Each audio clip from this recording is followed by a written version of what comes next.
Good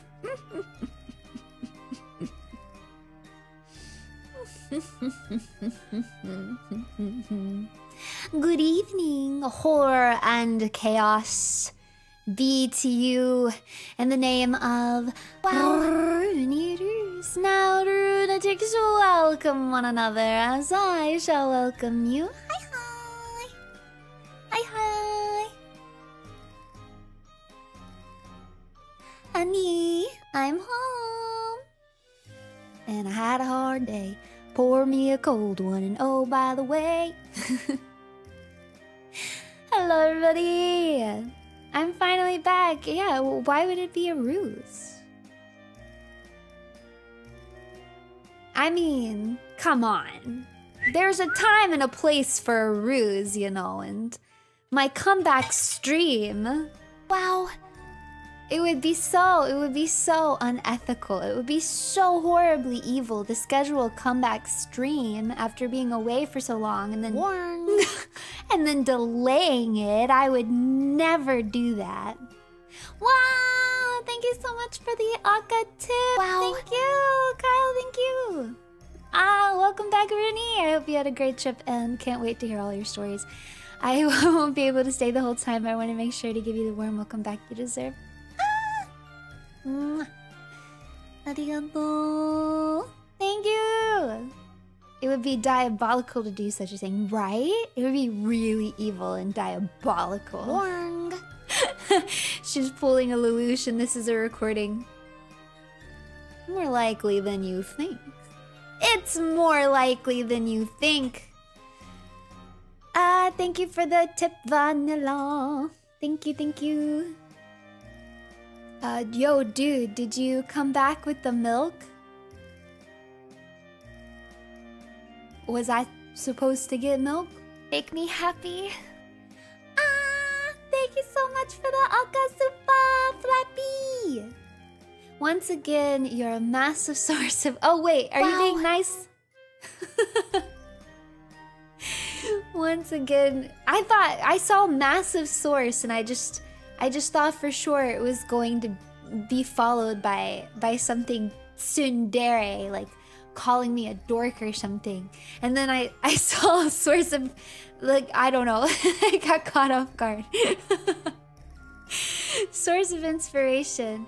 When my once-in-a-lifetime opportunity comes, I will have your mad passion, determination, and diligence to make the weeb's pilgrimage with an unspecified degree of irony. I missed you, mommy.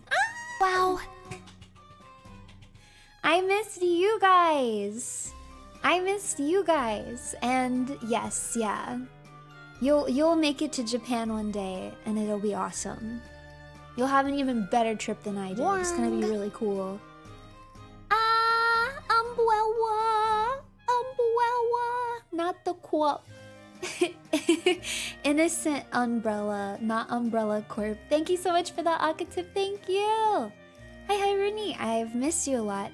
You make a lot of the day so much better. To give you an idea of how long you've been gone, I had my last day at my previous job, had an extended vacation off of work, and started my new job, and I'm 1 week in. Welcome back. Wow! Congrats on the job change. I hope that your new job is better. I hope they pay you more, treat you nicer, and that you work less hard at your new occupation. Congratulations! I wonder how Anonymous did on their exam. Remember, that was the last time I streamed. Oh my goodness, my notifications are being weird. They keep popping up for like milliseconds. I don't know what's wrong with that. Ye gods, you come back from Japan and we find out Perona had a litter of kids. No. One of you's pissed Perona off. Now she's got you in her little claw. She's got you hanging upside down. Don't say it's you, okay? Don't say that lunatic, it's me. Don't say it should have been me. Don't do it, chat. Yeah, a little snack. It's too late. Wait, have you guys already been putting it in chat? That's literally me. Stop! It was so scary being left to wander this world all alone while you were gone. Please, mommy, won't you put us back in a cage and keep us safe? You know what? Maybe I will. Maybe you guys do need to be in a cage. Yes, baby. Do you guys hear? Do y'all hear my cat? He's going through it.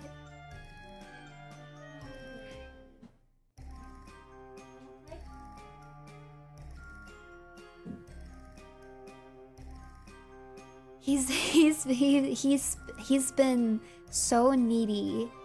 He's Velcro cat, as they call it.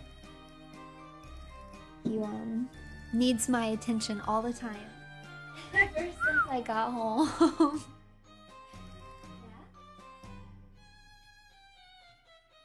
It's very cute though, I'm not complaining. Did you get the Nihongo practice in Japan? Hi! Hi, Mayunichi! I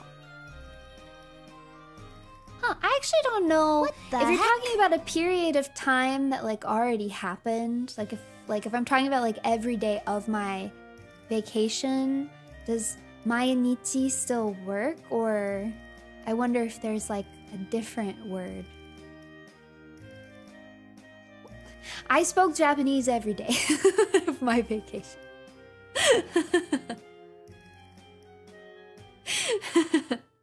You did abandon him. I did. I feel bad. I feel bad. Ah, no! Are we allowed to be DDD? No! No! Thank you for the Aka tip, Noah. No! I miss you a ton, Runie, and it's so great to have you back. The pre-recorded stuff helped a ton, but you just can't substitute the real thing. Thank you for being such a gift to us always. I wish I had more space to gush. No! No! No! Okay, no more. The dangerously dare must stop. I did miss you guys like crazy though. So I'm glad you guys miss me too, or it would be one-sided and that would be sad. The queen returns. Hope you feel better. Thank you. I am feeling a little bit better. Welcome home, Runie. Missed you, and I hope your trip was a lot of fun. It was so much fun. Wife is back, bros. Let's go. Welcome back, Runie. I missed you. 14 is my favorite number, so I love this 14 months with you. 14. Thank you so much for 14 months. Yeah, I had a wonderful trip, but coming back has been rough. It's been a lot rougher, like, this go-around, as far as, like, the jet lag. But then I also think I caught a little bit of a cold. And also, I'm old, you guys. I'm an old woman. I'm 96. I did something to my back. So I have, like, this weird back pain, and then, like, sniffles, and literally cannot keep my eyes awake. I want to go to sleep right now. I'm standing at my desk because I could fall asleep. If I put my head on the pillow, I would fall asleep. I don't know what's with my back. I actually think I need to go to a doctor. I think I need to go to a doctor. Sleep ASMR incoming. I did record some ASMR for you guys while I was in Japan. I have not reviewed the audio yet, so cross your fingers, everybody, that the audio is good. Have you unpacked 2 full suitcases of merch and cursed past Rudy for her endless gluttony for it yet? Yes, I did that at 5 a.m. this morning. I woke up and was like, I should unpack now, because it's been like on my head all week that I haven't unpacked yet. It's been like really bothering me. I feel like you're not getting proper sleep. You don't understand. I just sleep and sleep and sleep and sleep and sleep. It's like all I do lately is sleep. I've literally been asleep more than I have been awake since I got back. No joke.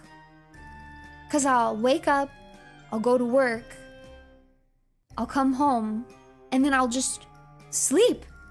I'll sleep until the next morning. It's like insane. When is it gonna catch up? But I think the cold is like the cold maybe that I have is like making it worse. But today I really tried to reset my system. I'm not letting myself fall asleep. So I also heard that like sunshine helps. So I've been using my sun lamp, and then I also went to the beach this morning, you know, and soaked in some sunshine, just trying to like reset my internal clock. And I'm really hoping that if I can stay awake until like a normal time today. Yeah, you guys have to keep me awake now. That's your job. They really do help, the sun lamp. I'm good. I'm glad to hear that because I've been using my sun lamp.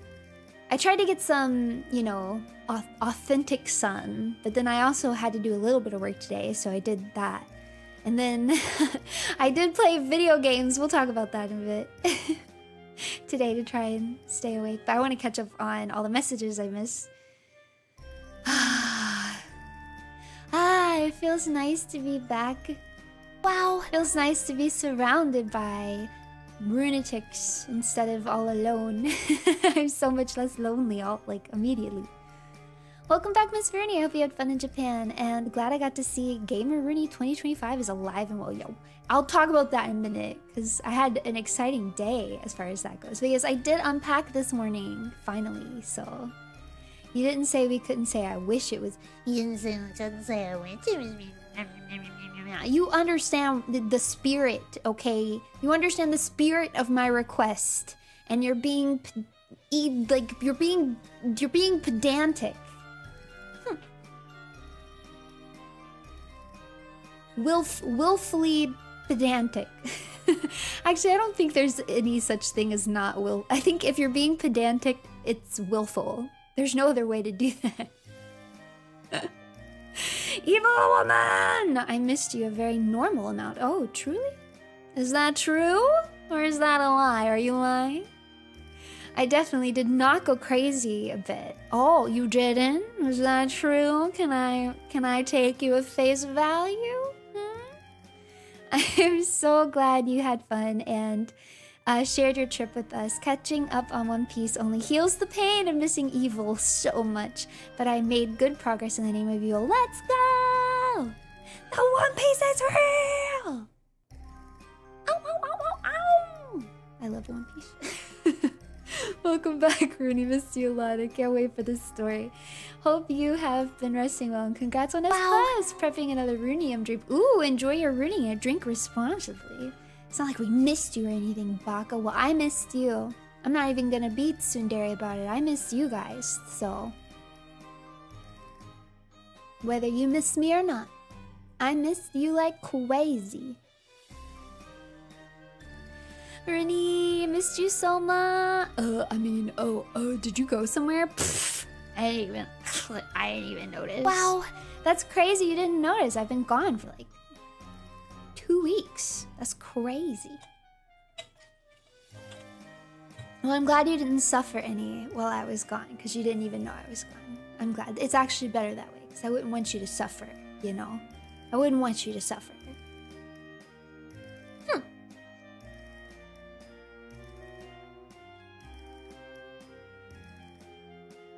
Welcome home, Mom, evil woman. You can say it. Just say it. Just say it. You know you want to. Just say it. Just say it. Yes, hello, baby. Uh-huh. Wow.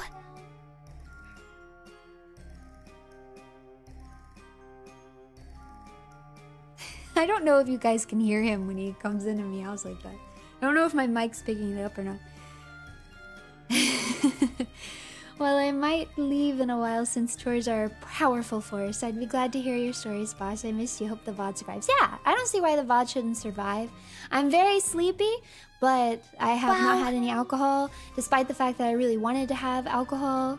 I read online that alcohol is not good for jet lag, so I'm trying to not drink it. But I got like some new stuff for like margaritas, and I really wanted margaritas. Like, I want a margarita right now. But I'm trying. I've got to get my... Yeah, I gotta be strong. Pre-recorded super chat to keep up the ruse of being live. But this is live. It took me way too many attempts to try and wink there. Oh my god, I'm so behind on messages. Hold on, let me scroll. Okay. Welcome back. Wanted to say thank you one more time for taking the time to stream for us while you were on vacation. It was super sweet of you to do that for us and help stave off the ruling. Can't wait to catch up a bit more. No, I'm glad that I don't know what I would have done if I hadn't. I don't know. It was, nah. I gotta, you know.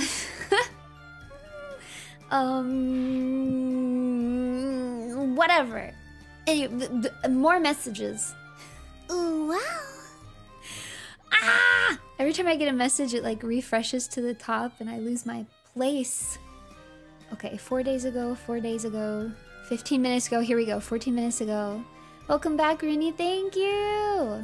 Oh wait, I might be caught up. Okay, wait, I think I'm caught up. Let's go! I killed it, I'm so good at this.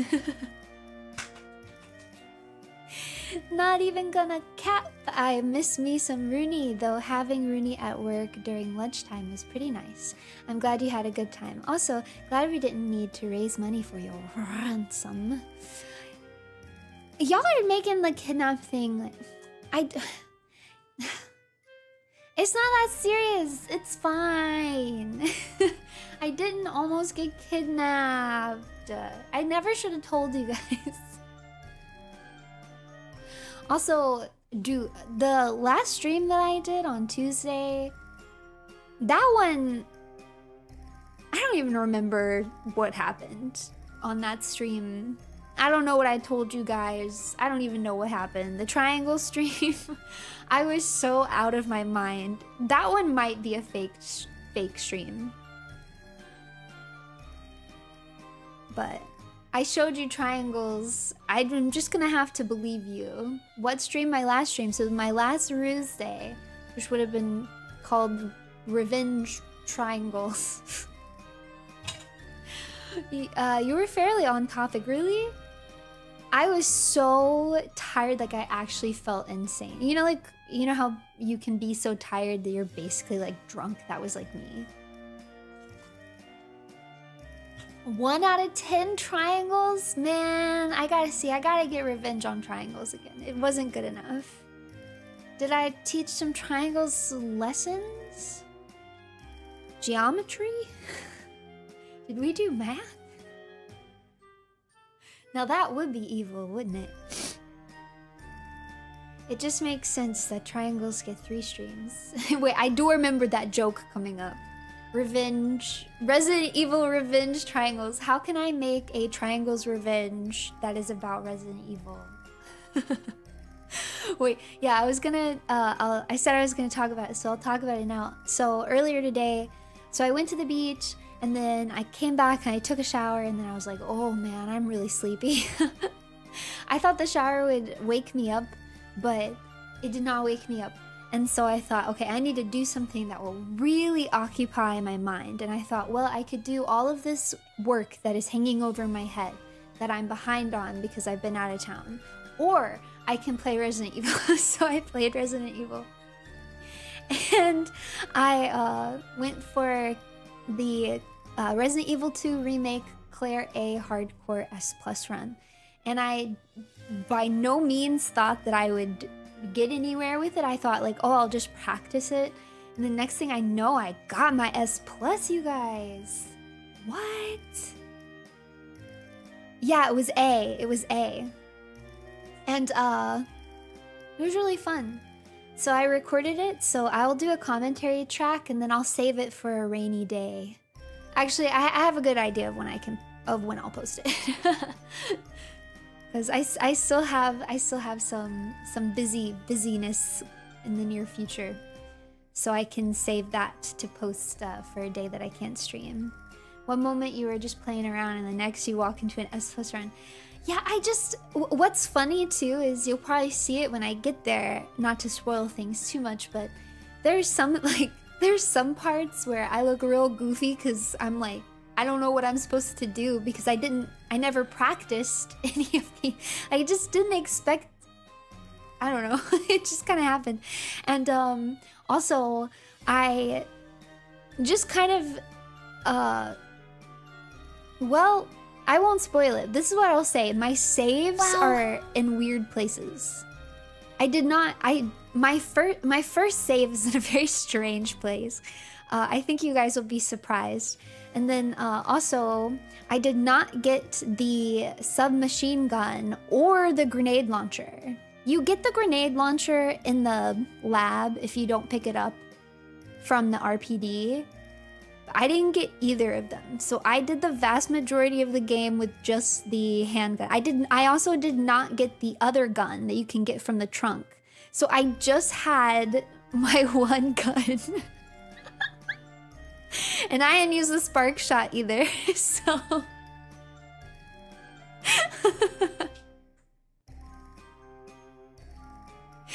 Yeah, all you need is a handgun. I guess it was like an S+ challenge run. I don't know why I did it. I don't know why I did it. I guess I don't know. When it came to it, I was thinking about it and I was like, do I really need the grenade launcher until the lab? Wow. I was like, I don't really need it. And then I was like, the machine gun, do I really need the machine gun? What I will say is I almost ran out of handgun bullets though. Near the end there, I was sweating. But I don't want to spoil anything else, so you guys will have to wait for me to post it.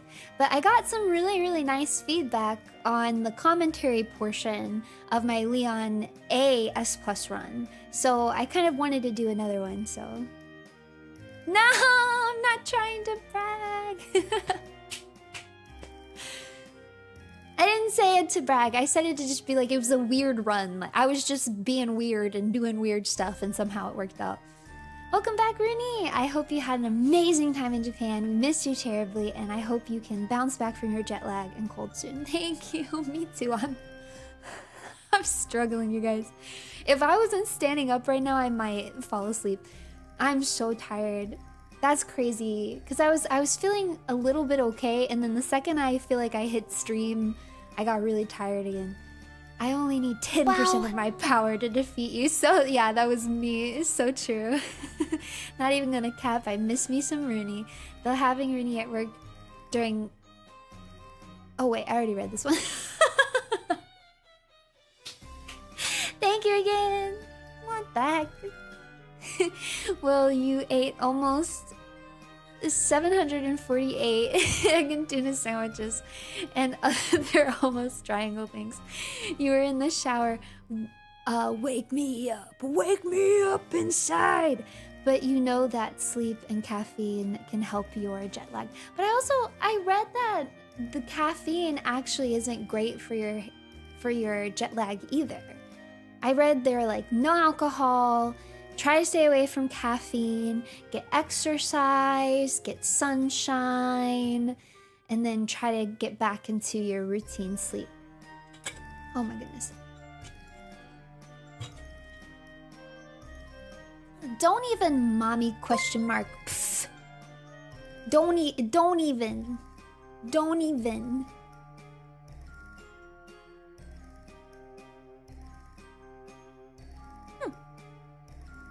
You brat. Go back to being dairy. Or sorry, dangerously dairy. Back to dangerously dairy. I can't have it, this brat behavior. I'm too sleepy. You were humble saying, nah, I'd win. My name is Leon. Leon S+ Kennedy. Well, I was playing as Claire. But I could do it as Leon too. Well, Leon has different weapons. Let me try to think. Could I go through the whole game without the shotgun until the lab? Whew. That would be tough. That would be tough, actually. Evie sleepy? No! I'm just sleepy. Wow. Without the Evie. If Evie was here, then I wouldn't be sleepy. Wow. I'm the sleepy without the EP. With the EP, I am not sleepy. I'm spitting bars.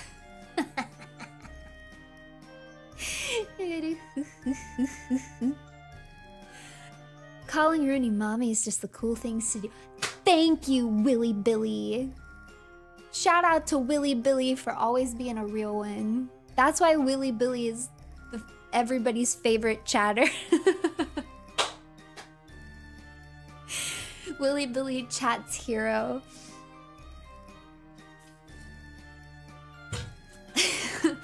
Caffeine is great for short-term help, but it doesn't replace rest. It just tricks your body into thinking you're not tired. Please rest up. But what's so crazy is, like, okay, so on Thursday, when I was supposed to do this stream, I had a whole cup of coffee at 4 p.m. So I had coffee in the morning, and then I had coffee at 4 p.m. At 4 p.m. In the car ride home at like 5, when I got off of work, I didn't think I was gonna make it. I was like, I might have to pull over. I ain't even gonna make it home. I'm so tired. And then I got home and like immediately passed out. And then when I woke up, I felt really bad. I basically like crawled to the computer and like sent that message to you guys. And then I like crawled back to my bed. Wow. And that was with caffeine in my system. My body was just like, girl, go to bed. But what's so crazy is that was after me doing the exact same thing the day before. Because on Wednesday too, I also woke up, went to work, came back at 5 after work, immediately went to bed and slept until the next morning. Like I literally just slept until I had to get up and go to work again. I was only awake for like the 9 hours that I was at work. I slept all other hours of the day. Wow, this is abnormal amounts of sleep. I've never slept this much in my entire life. I don't even think I slept this much as a baby. This is ridiculous. This is too much sleeping. Mommy implies you have a child, so where's the kid? Is it Orc Baby? Yeah. You guys know I have children. I have Orc Baby, and then Kobe from One Piece is also my child. My child. So.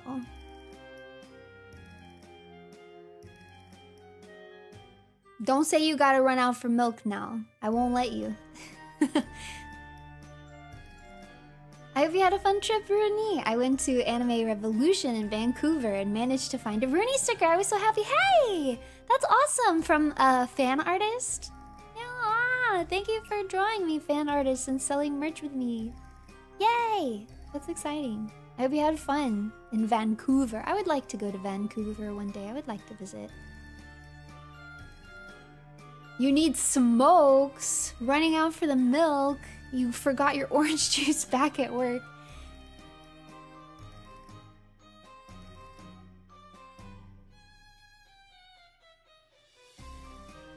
I really am. I'm gonna have to put you guys in the cage. You leave me no choice. You leave me no choice. I'm gonna have to bring the cage back out. What the heck?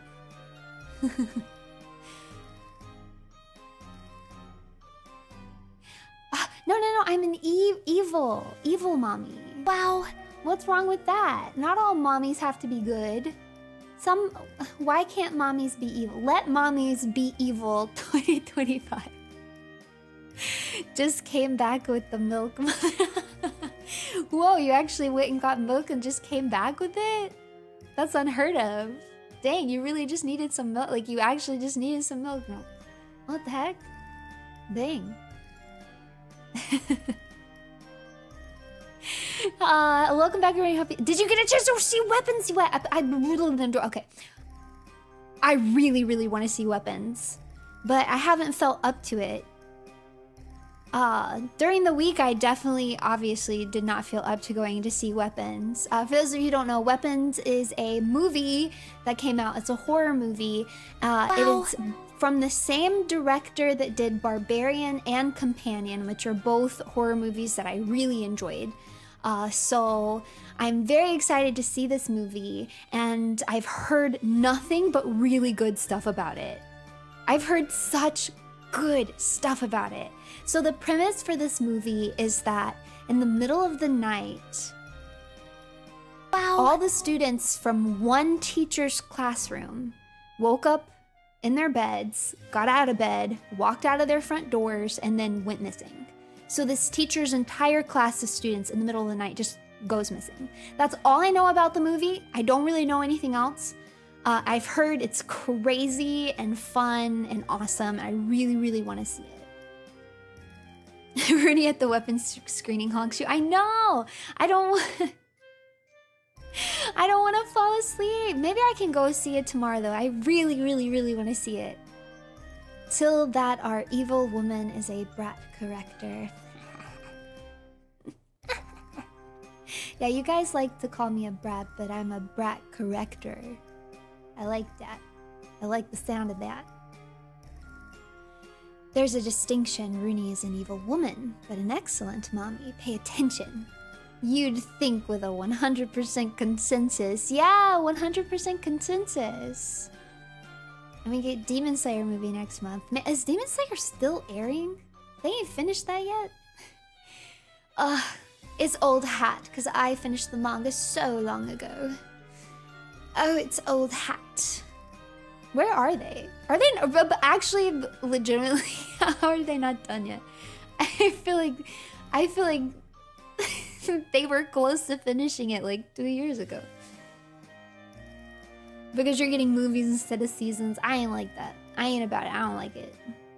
And okay, so they're at. But weren't they at? I feel like they were at Infinity Castle like forever ago. Am I wrong? Maybe I'm wrong.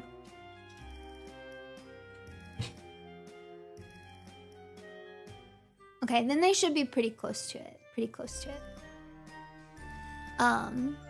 Yeah, because I read Demon Slayer, I didn't keep up with watching it very much. So I've only seen bits and pieces here or there. I liked what I did see as far as how they were adapting it into the anime though. So maybe one day I'll go through and watch it. I don't feel like being sad though, man. I don't feel like being sad again. I don't know if I can experience Demon Slayer a second time.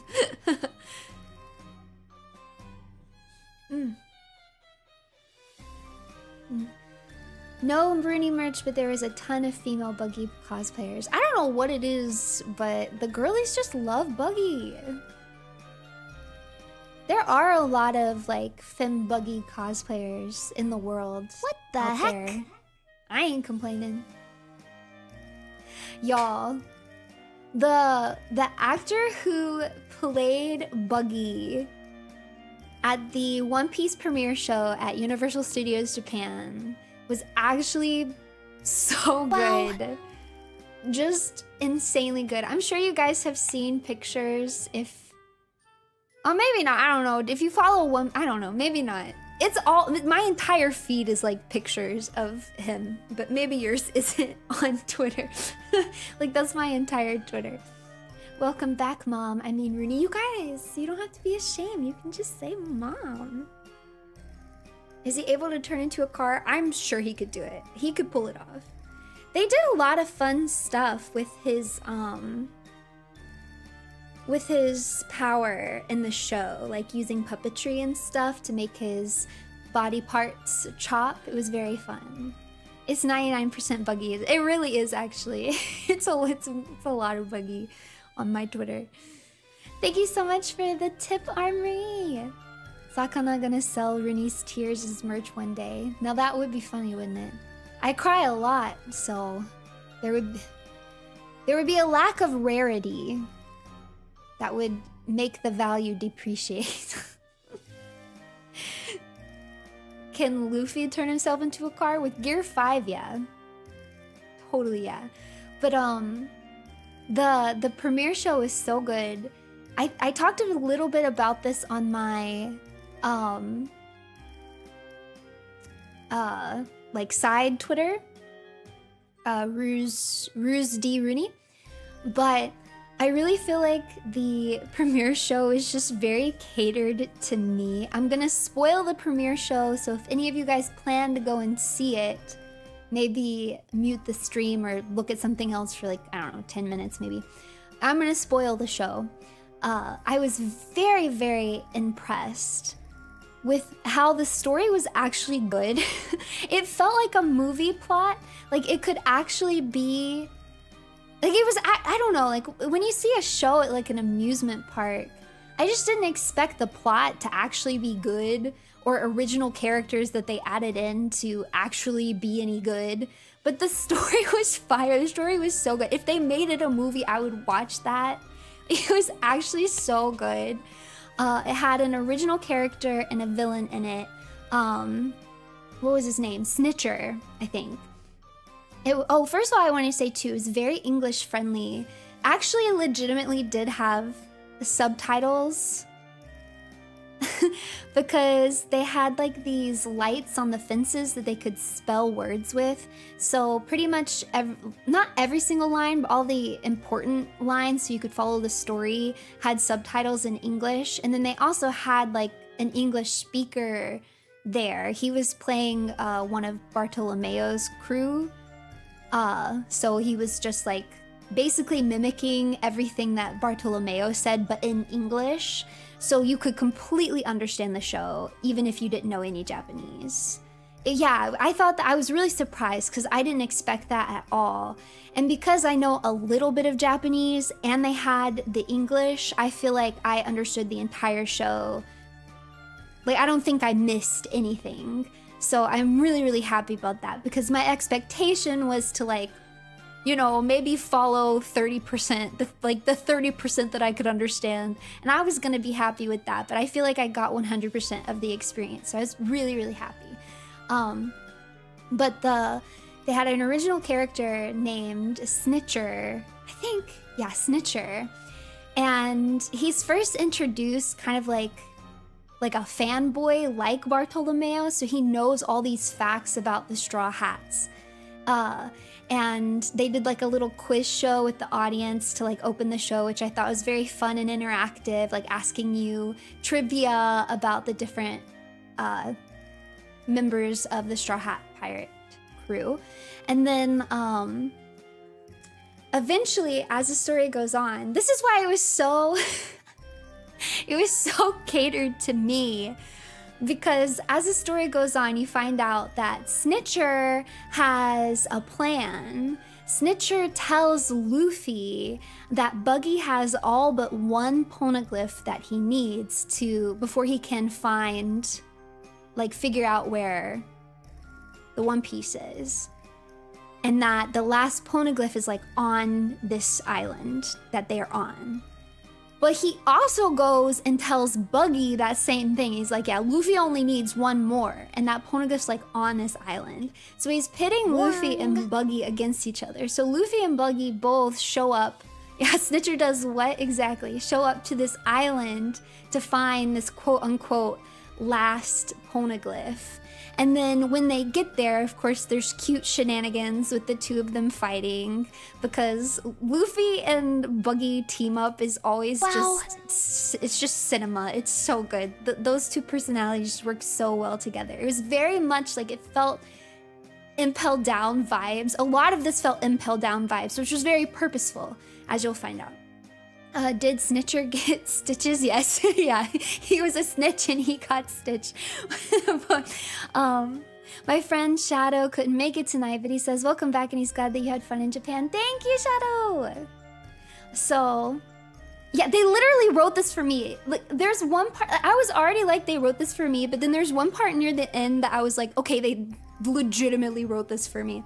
So, basically, when they both come to the island, turns out that Snitcher is actually, was he an admiral? No, not, I'm trying to remember what his, what do they call him? Vice Admiral? Vice Admiral. Is that the term? For like, not like the three admirals, but like under that? I think Vice Admiral. He was Vice Admiral Snitcher. So he has this like really fancy reveal where he like takes his clothes off and he's wearing like, I don't know, he went from like very nerdy to like Ikemen. Like you could see it, like all the girls were like, oh, he won the crowd over in that second. Let me just say that. He like whipped his hat off and his like long hair spilled out. And then he's like not completely shirtless, but like he was showing a lot. And then his voice gets all deep and he like rips his glasses off and all the girls were like, oh. And turns out this is all an elaborate hoax. There was no poneglyph.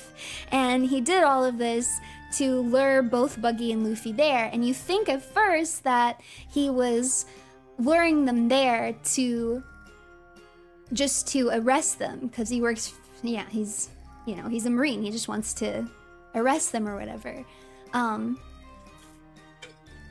So then, of course, Buggy and Luffy have to work together to escape.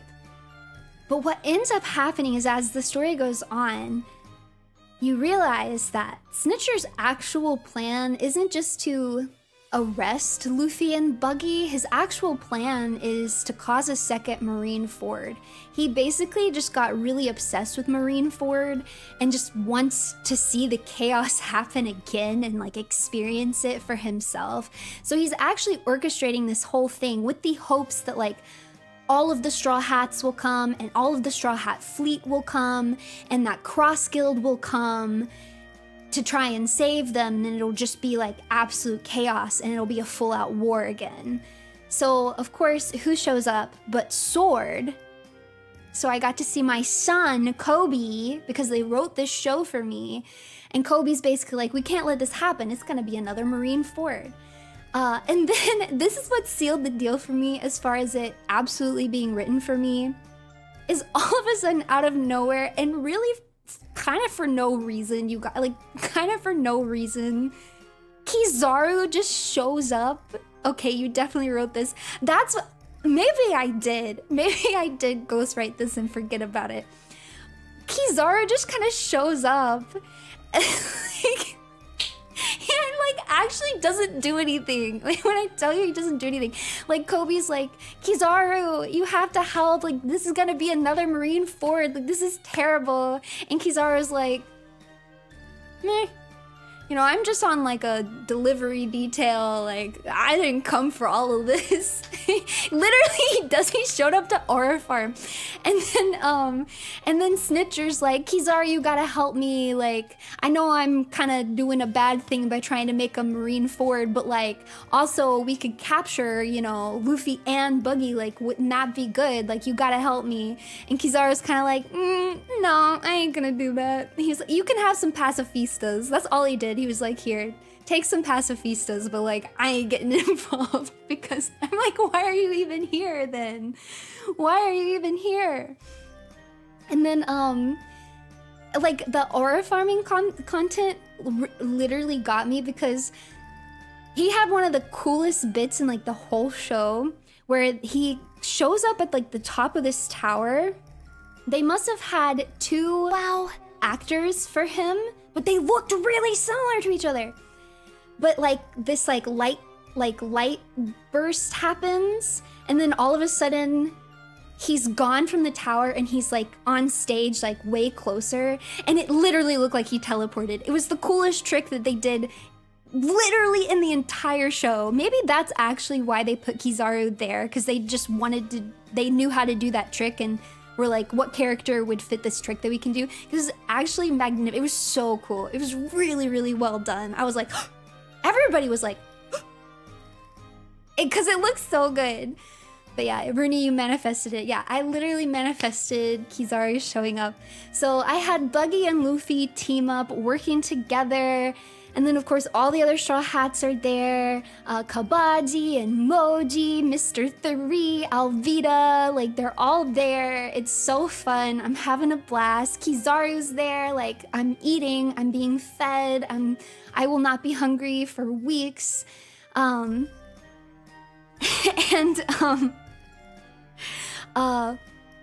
what was I gonna say next? I forgot to tell you that Snitcher has a devil fruit, and his devil fruit power is rewind. I forget exactly what they called it, but basically he could like rewind actions. So he was a little bit Trixie to deal with. And anyways, Luffy and Buggy team up together to beat him at the end. Like, it's literally like Buggy held him down and Luffy punched him out to end it. It was really, really great. But then I think I'm trying to remember exactly what happened at the end. I was like in awe. Basically, at the very end, maybe it's Sword they have to deal with. They're like, okay, we beat this guy, but like, we still have a bunch of Marines here. So like, how are we gonna get out of here? And they're all kind of like, like even the Straw Hats are like, what are we gonna do? And then guess who shows up? Guess who shows up to save them? Crocodile and Mihawk. I was like, they wrote this show for me. They literally wrote this show for me. So Crocodile and Mihawk sweep in at the last minute to save their stupid clown. Oh, come on. That's what I'm saying. That's literally what I'm saying. It's ridiculous. You wrote it for yourself. Not you 100% wrote this. That's literally what it felt like. That's what it felt like. So they come in at the very last minute. And Buggy, of course, acted like an absolute brat. He was not even grateful. Which is exactly how it should be.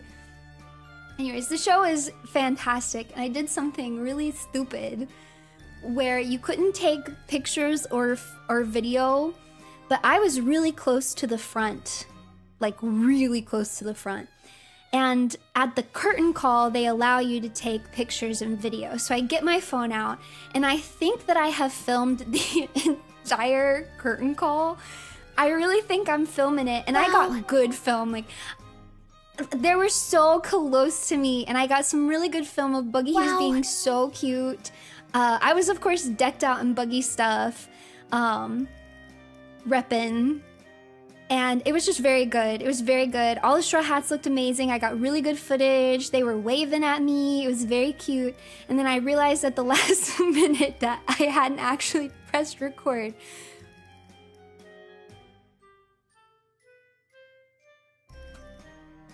So I actually only got like 10 seconds of footage at the very end, and it's just like really zoomed in footage of Buggy, Crocodile, and Mihawk like walking off stage. That's all I got, just actually filming any of it. I was like fan, like clown. It might be for the best, to be honest. I think it's for the best, to be honest. Because if I had the video, then I'd want to watch the video. It might be better that it just lives in my memory. It might be for the best. You know what I mean? I think she dreamed it. Maybe I did dream it. Maybe I dreamed it and didn't actually happen.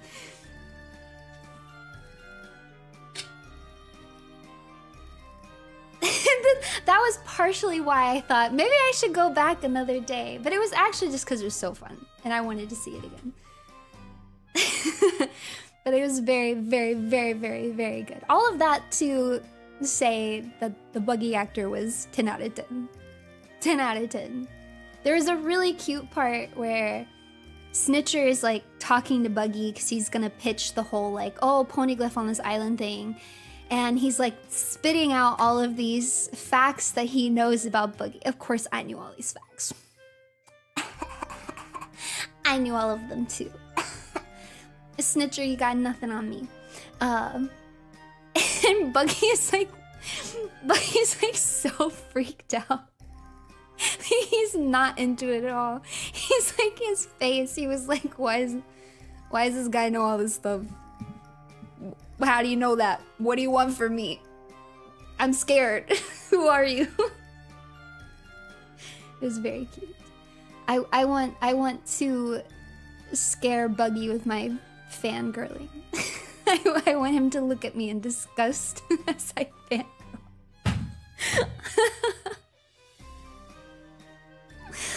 Buggy, yes, self-insert. I'm gonna self-insert Snitcher. Oh, I remember what I wanted to tell you guys though. That, like I said, like all the girlies, you could tell the girlies were kind of into Snitcher, but then there was like this collective moment where everybody turned on him because he was obviously very obsessed with Marineford, and there's just one part where he's antagonizing Luffy, and he literally starts bringing up Ace and everything that happened with Ace at Marineford. And you could just, like, he lost the crowd instantly. Like, everybody went from, like, I don't know, this snitcher guy. Like, you could just feel the cold air, like, sink into the atmosphere. Like, everyone was like, nope, he took it too far. Absolutely not. Luffy, kick his ass. And then he did. With Buggy's help, of course. Anyways, the show was written for me. It was very good. And I've thought about it endlessly since I left the show. The writers are secretly lunatics. They must be. They gotta be. I can't... What is the other explanation there? Welcome back, Runie. I heard you had a date with a cute deer. I hope you enjoyed your trip. Thank you! I did. I got to see Yori-senpai. I had a lot of fun. We fed the deer together. I fed the deer with the deer. And it was super fun. She's so cute. She's so freaking cute. Did she flash you? If she did, I wouldn't tell you. That's my business, not your business, okay? What happened is between me and Yori-senpai. And you don't get the privilege of knowing. Glad you had a good trip. Just got back from a few weeks in AK working on the fires. Made sure to harvest some black spruce to make a liqueur. Welcome back! And that does sound good. Black spruce liqueur, huh?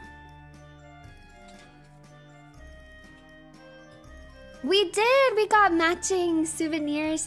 These from it was like the fortune. From the I'm so tired, you guys. They had these cute little white deer, and then the fortune was in its mouth, and it was so freaking cute. It was so cute. And yes, the deers were so cute, and I felt so bad because we went in on crackers to feed the deer together. And then this deer came over before I could like open the package and like give half to Iori and keep the half myself.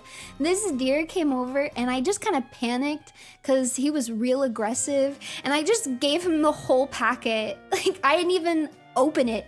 He just got the whole packet, paper and all. Like, I just completely... It was like within seconds. Like, it had been in my hand for literally maybe a second. It just got the whole thing. And she didn't get to give any. I felt so bad. I'm so sorry. I didn't mean to. Maybe I am an easy mark, but I did, the next day I went back and I bought more crackers. And that time I was able to feed the deer more fairly. But yeah, that's what's hard is that they crowd around the stand where you buy the crackers. And the second they see you get the crackers, they're like, give me the crackers. So this deer was literally like biting my skirt and like pulling on my skirt as I'm trying to open the crackers. I'm like, I'm gonna give you a cracker, but can I at least take the paper off? Can I please? They were not playing. Luckily, it did not bite me, just bit my skirt. So. But, yeah. I got deer mugged. But the deer were super cute. They were so cute. Yeah, luckily, Iori taught me, like, the trick to not getting attacked or headbutted.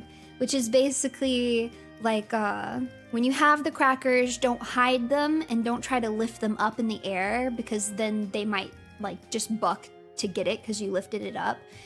Just give it to them, you know, like, just basically just give it to them. If they want it, just give it to them. Don't try to play games because they're wild animals and they might attack you. Wow. And then also the other trick that she taught me that really came in handy, especially the next day, because I walked around that area quite a lot and it kept happening to me, is that sometimes the deer will see you and they'll come like trotting towards you real fast because they think you have it. And if you don't have crackers, what you do is you just open your hands and you show them that your hands are empty.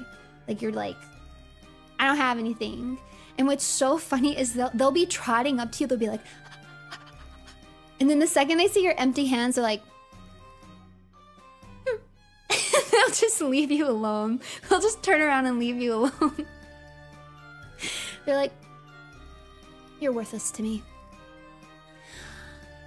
On second thought, you're scum. It's very cute. Yeah, like, why are you here with no crackers? What do you think you're doing? Why are you... If you're gonna walk around here, you gotta pay the cracker tax. It's so good. Iori did 1,000 kisses. I saw that she did a kissing stream. I didn't know she did 1,000. Holy moly. And she asked, what if I start liking kissing? But then would my boyfriend find me a freak? And we were like, what? Am I still awake? You should have given her the Shika Senbei, you evil woman. Wait, I don't think my brain processed that.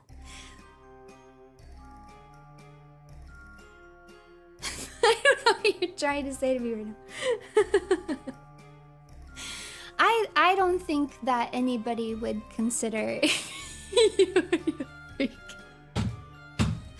Iori is pure, pure. Say so. Say so, dear, right? Say so, dear, everybody.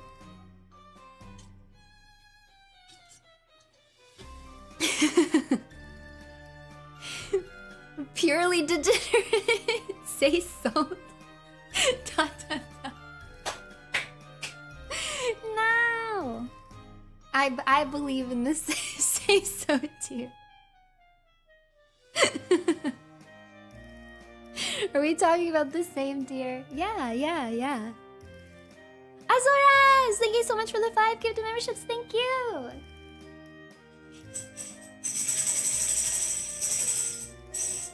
Gift memberships. Woo! Gift memberships today. Gift memberships today.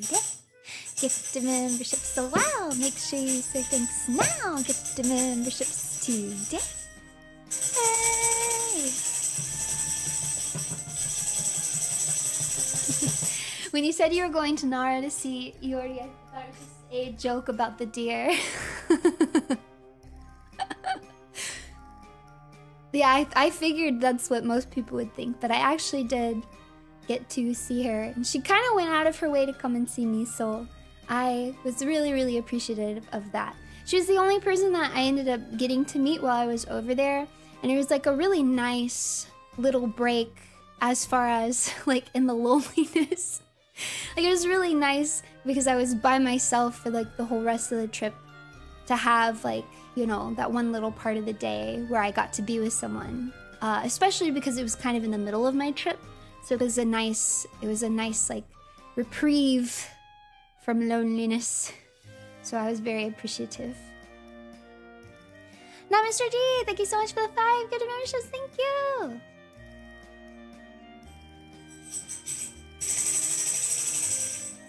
Gift memberships, who? Gift memberships today. Gift memberships today. Gift memberships, wow. Make sure you say thanks now. Gift memberships today. Hey. Did she give you a lot of kisses? Yeah, she gave me 1,001 kisses, so take that.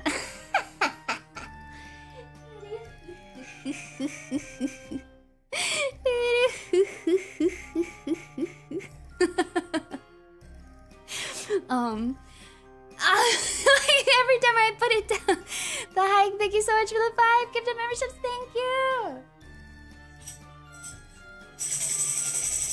Gifted memberships. Gifted memberships. Say gifted memberships today. Gifted memberships. Wow, make sure you say thanks now. Gifted memberships today.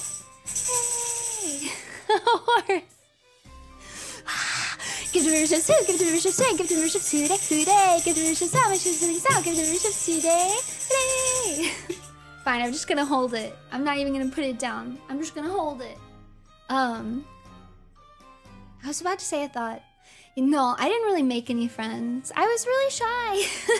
So I didn't really talk to anybody.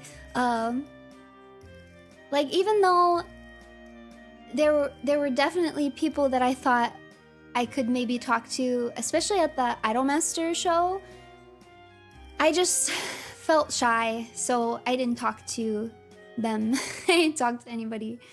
But I still had a lot of fun. I definitely still had a lot of fun. Marcelo, thank you so much. Gift memberships, who? Gift memberships today. Gift memberships today. Gift memberships, wow. Make sure you say thanks now. Gift memberships today. Wow. Can we get to 1,000 tambourines, chat? Now! No, that's what I'm saying. There was another English-speaking girl who was decked out in Ritsuko merch, and I didn't talk to her. Because I was too shy. Wow. I literally could have spoken to her in English, and I didn't, because I was too shy.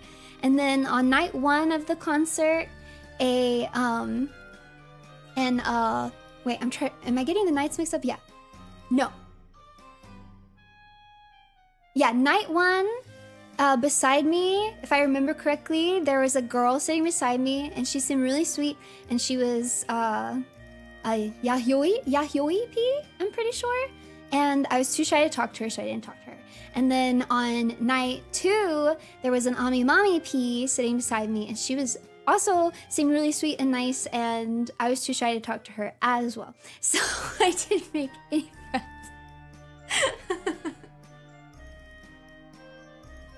Bleh. Bleh. You're seeing a pattern? Yeah, you're seeing a pattern. I did do the karaoke I told you guys about, but I didn't like switch contact stuff with anybody. So I kind of made friends at karaoke, but the friends I made at karaoke stayed at karaoke. Weeb King #1, thank you so much for the 5 Get the memberships, thank you. Gift memberships too, gift memberships today, gift memberships today, gift memberships wow, make sure to thanks out, gift memberships today. Yeah, like workplace friends. Joke's on you. You already gave us over 1,100. We gifted a lot of bonus memberships. Oh, did it? Well, I'm sorry. I meant to say 2,001 kisses. Sorry, I just misspoke. I'm really sleepy, so sorry about that. Yeah, I just misspoke, so try again.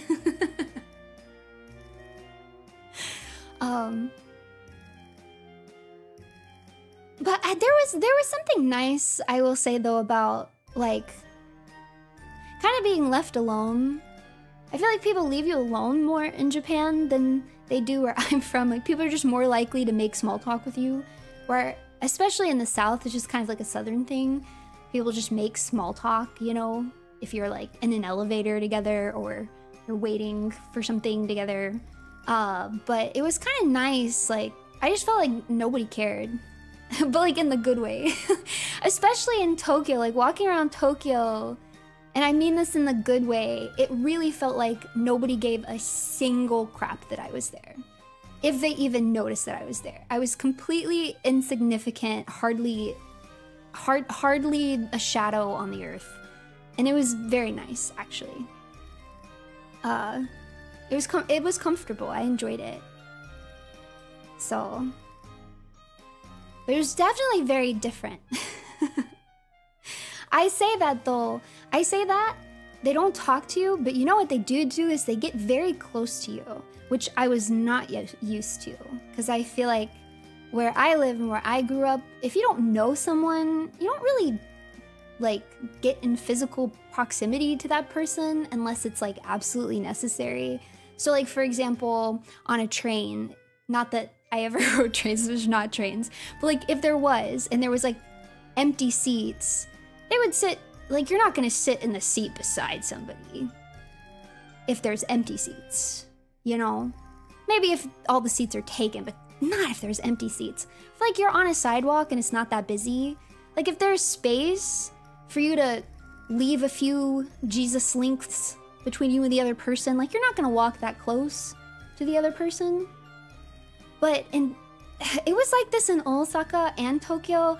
People just walk real close to you. They sit right beside you. They stand right beside you. They walk very close to you. Even if there's space for them not to, they just get real close to you. And at first it was like novel, but I'm not gonna lie, near the end of the trip, in Osaka, I was really kind of feeling my personal space. It was starting to wear me down. I was like, please don't stand this close to me. Why are you standing so close to me? Like, people kept like walking up behind me, and they'll just like nearly brush into you. If they don't actually brush into you, they'll nearly brush into you. When there's like a whole hallway. There's just no reason. Like, you could have just walked around me. You don't have to walk that close to me. But they just do it without thinking. Like, it doesn't seem intentional. It just seems really normal.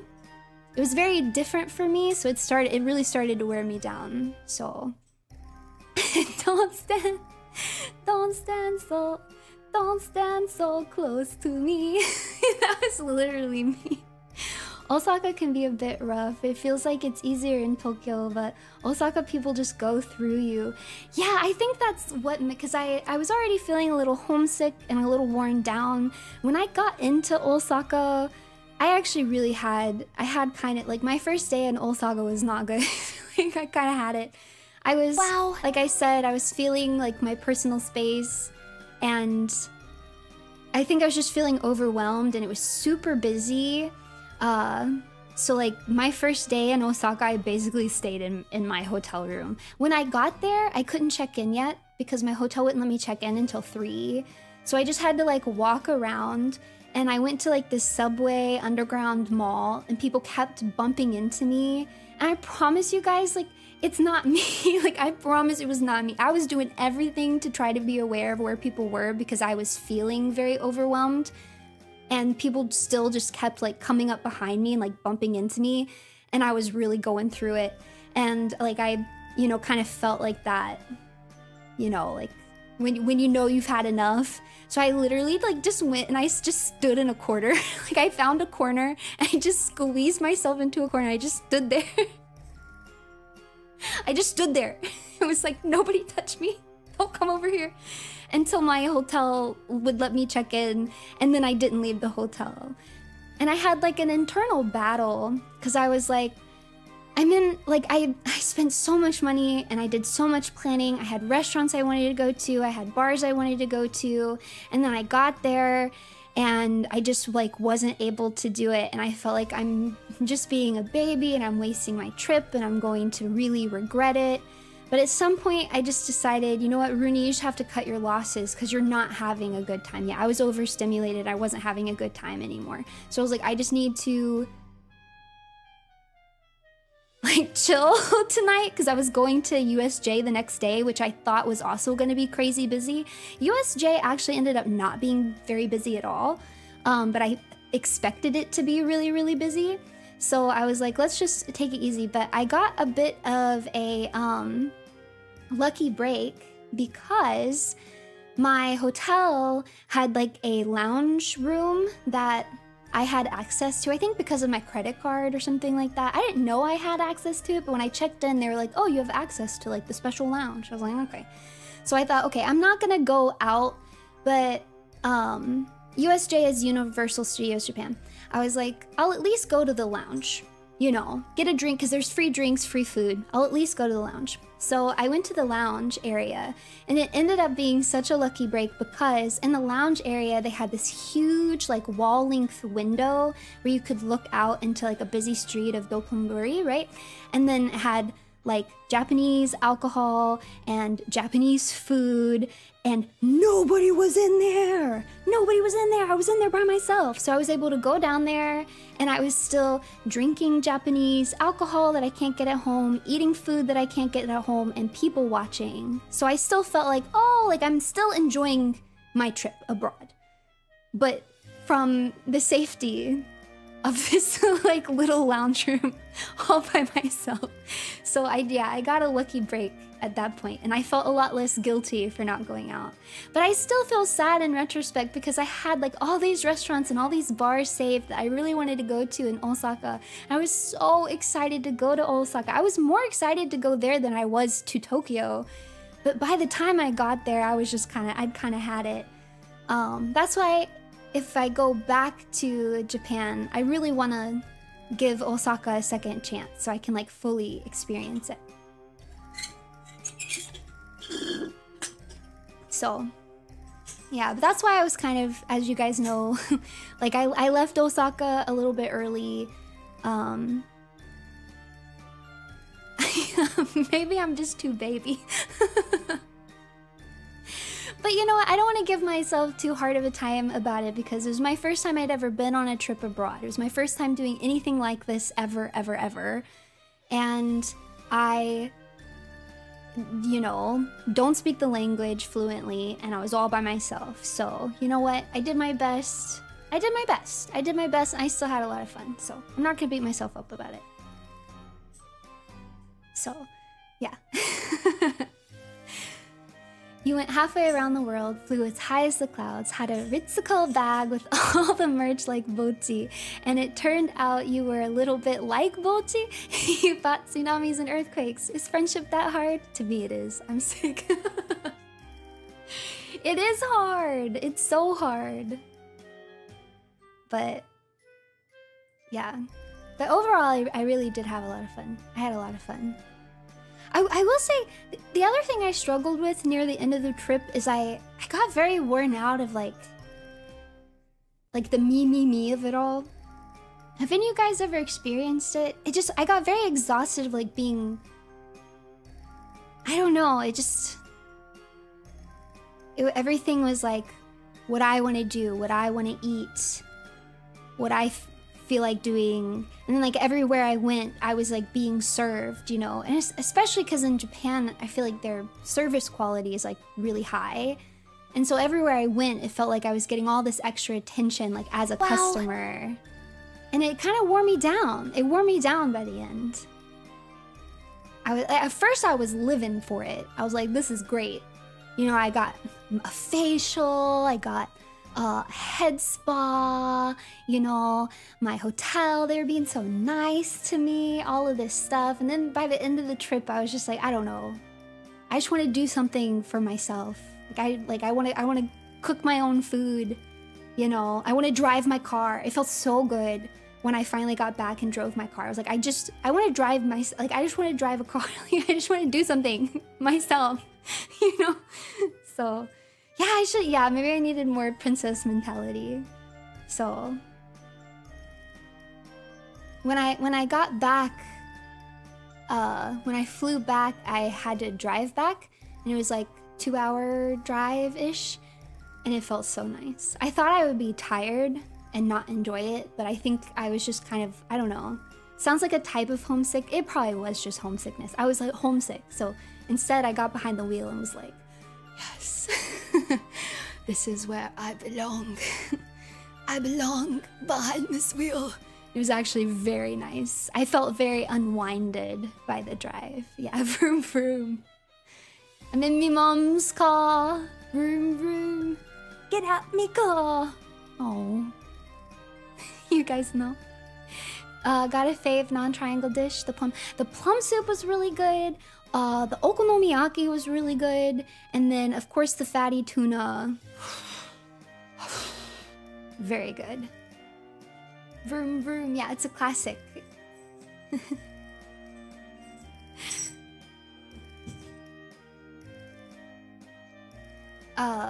Yeah, I did manage to drag myself out to both takoyaki and okonomiyaki, and it was really nice. It was really nice. Both were very good. And the okonomiyaki in particular was very, very yummy. It was also so filling. I was like, I can't finish this. Wait, what was I eating? Oh, I was eating omu rice.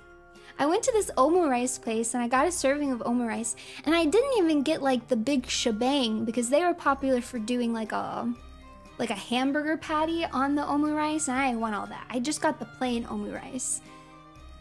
And it was still too much food. I'm literally like Googling at the counter, like, is it rude in Japan to like not finish your food? And like everything I'm seeing is like, yeah, it's rude. I was like, I can't finish this. I sat at that counter for so long because I was just like, I was like struggling to get the rest of it in.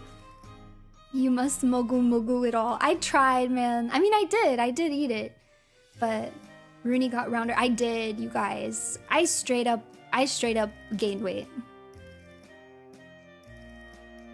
I don't know. I didn't really see anybody getting like take-home bags when I was out and about. I saw one person ask for it, but they were also a tourist. I think they were from China. But I didn't see anybody else ever doing it, so I didn't know if that was something I could do or not. I wasn't about to ask, okay? I'm trying to be polite over here. I just ate the food. And I'm not gonna lie, I really wish I had tried omu rice somewhere else, because I wonder if maybe the place I went was just like a little too touristy, because it wasn't a touristy area of Shibuya, but it was not good. That was the other reason I was struggling to finish it, because I was like, this omu rice is not it. Like, I am not feeling this. But I meant to try it somewhere else, but I never got around to it. I will give it another try if I go back.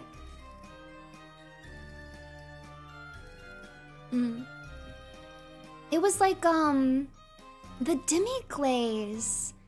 I felt like the demi-glaze really lacked flavor. Like it... Overall, I would say it lacked flavor. I didn't mind the runny egg, because I kind of like a runny egg. I think the egg was fine. I don't know, I wasn't into it. I don't think it was very good. Now I don't want to tell you guys what the restaurant was, because it seems mean. But you know what? I'm allowed to critique a restaurant's food. That's not mean. I'm allowed to do that. Right? Let me see if I can find where it was. Because I'm pretty sure I saved it.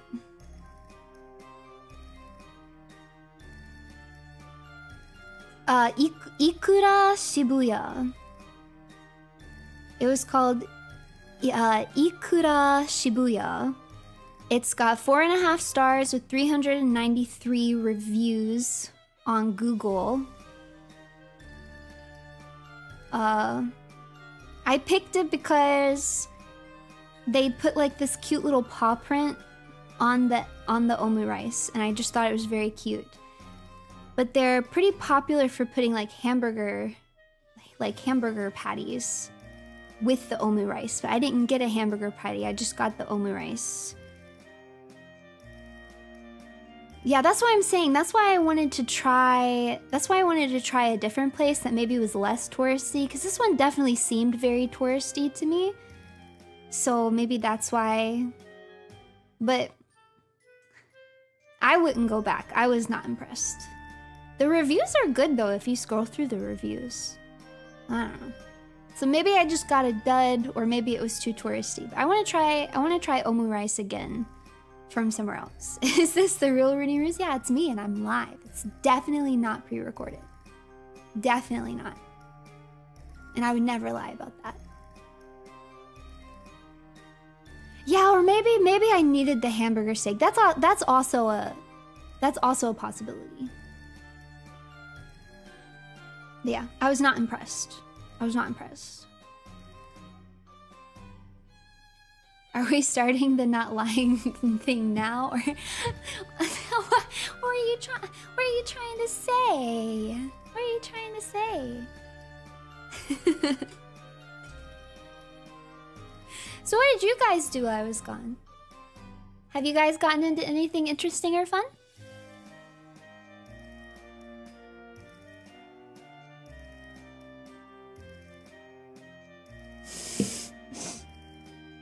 Don't Patrick Star me right now. How good was the tuna of the land? Tuna of the land? Chicken? You got married? Oh my gosh! My prediction! My prediction! My prediction! I'm so freaking psychic! I'm sorry, that is not what I should be excited about right now. I'm sorry, I'm stealing your thunder. I'm being very selfish right now.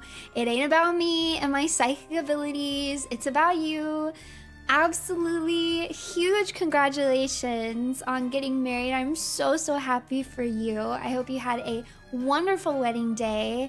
I hope that if you're not on it now, that you get to have a wonderful, very relaxing and fun honeymoon. And I wish you both the ultimate happiness for all time. Wow. Ah! Congratulations! How romantic! Summer wedding. Cute! Summer wedding. So cute! Oh shoot, almost forgot the soup. I was supposed to send 1 hour and 25 minutes into the stream so you could react to it in the pre-recording highlight, Runie. Get it together, okay? Luckily, I'm psychic, so I was able to tell that you were gonna be late, but you could at least make my job easier, you fools. You went camping for half the time? Ooh, that sounds fun. Camping. It's been a really long time since I've been camping. I might be too bougie for it now, though. As you guys called me the other day, bougie. I remember that from Tuesday's stream.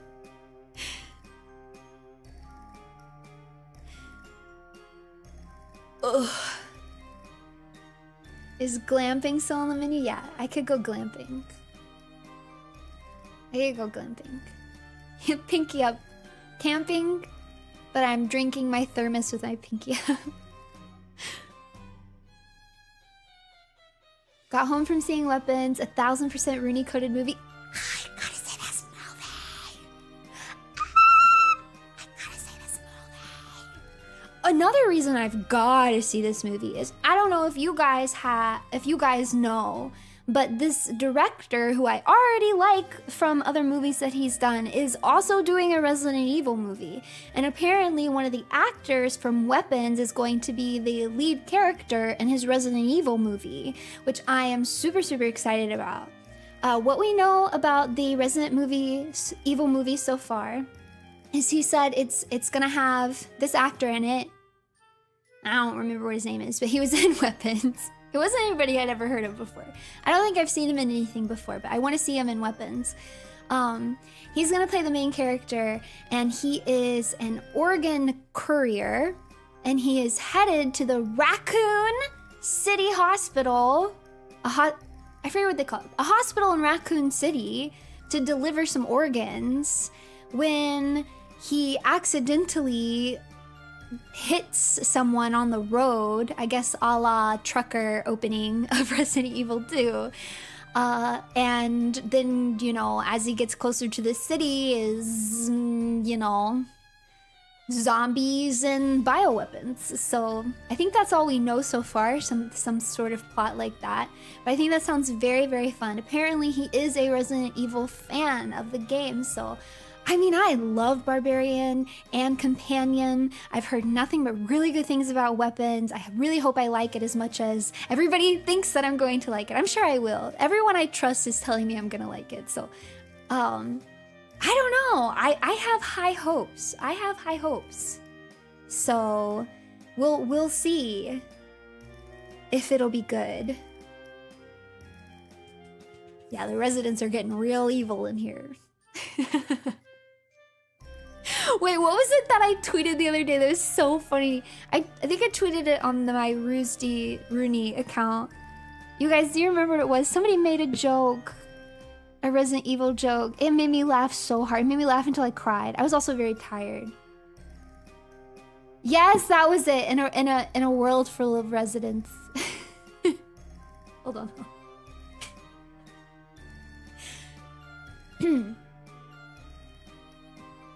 In a world full of residents, the evil.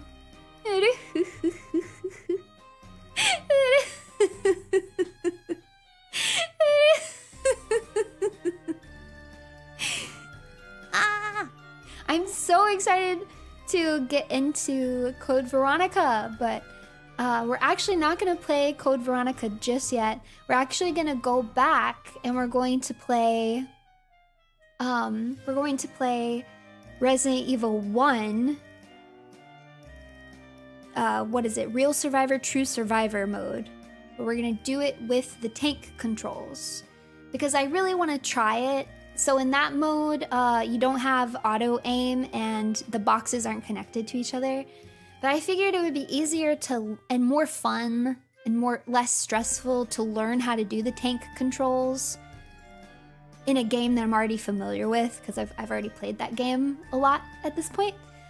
So I thought that would be a nice way for me to learn, and then hopefully once I finish that run, I'll be really comfortable with the tank controls, and then we can jump into Code Veronica. And I actually got some art commissioned of me wearing Claire's outfit from Code Veronica, and it's so cute. I can't wait for you guys to see it. It turned out so good.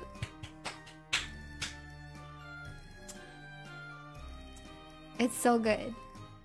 So yeah, that'll be coming. So that's the Resident Evil plans. And then once I finish Code Veronica, which is apparently very hard and very long, we're not going to be playing it on a hard mode or anything. I'm just going to do, you know, your standard difficulty, because I'm not trying to hurt myself for Code Veronica, since apparently it's like really hard and long. But once we get through Code Veronica, so we'll do Resident Evil 1 again, then we'll do Code Veronica, then I'll do Resident Evil 4. Which I know you guys have been waiting for with bated breath. However, we do have some other games that we need to play, because guess what game came out?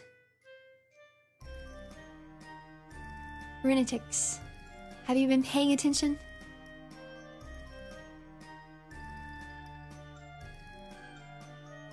It's a game that I played that I really liked.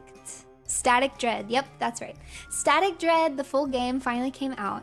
I played the demo for this game and really liked it, if you guys remember. I was so into this demo. So I'm very, very excited to play the full game. It is out now. I'm ready to head back in to this horror Cthulhu lighthouse fiasco.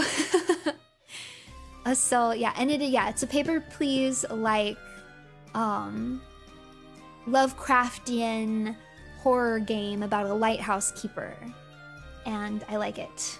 So I will definitely be playing that. And then of course we have updates from Phasmophobia that I really want to play. Maybe tomorrow. Maybe tomorrow. I don't know. Maybe tomorrow I'll play some Phasmophobia. Maybe I'll play Phasmophobia with some familiar faces. I don't know. Who knows? It's a mystery. Anything's possible. So those are some other games that we gotta get back into. And then, you know, DMC, Kingdom Hearts, we'll get back into those, because we also, oh, I can't remember what it's called now. Let me look it up. A game has been selected instead of Elden Ring. I will be playing Onimusha Warlords. Onimusha Warlords, which sounds like a game that I would like. It was described as a cross between Resident Evil and DMC set in feudal Japan. So that's what I will be playing instead of Elden Ring. Excellent taste. Okay, you guys seem excited. So I will be playing that next. I mean, not next. I'm playing Resident Evil next, but I will be playing that. Maybe simultaneously. We'll see. Is the game hard? Whew. Wait, how hard is it?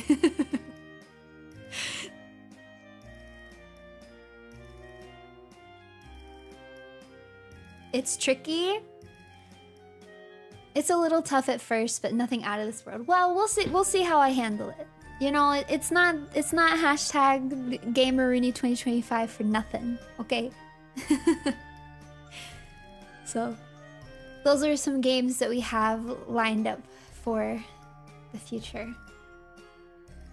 Oh my, it's only been an hour and 30 minutes. You guys, I feel like I've been streaming for 3 hours. Are you so serious? Runetics? Am I going crazy? Because my timer says I've been streaming for like an hour to 30 something.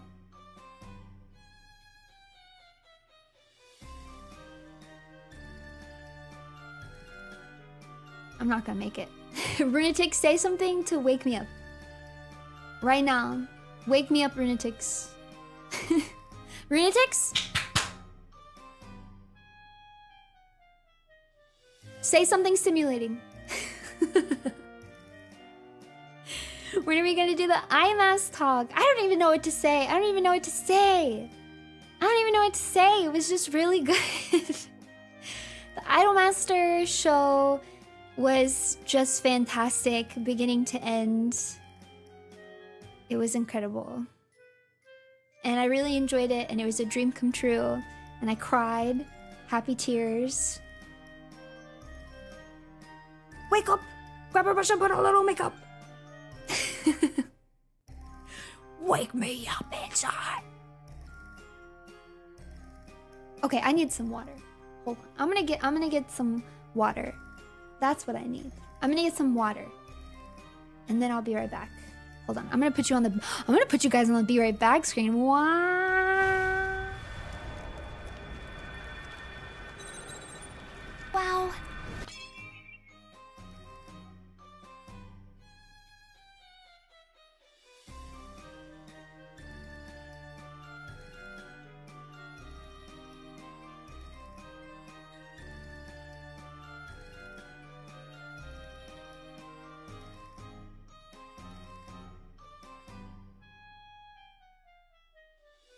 Wow.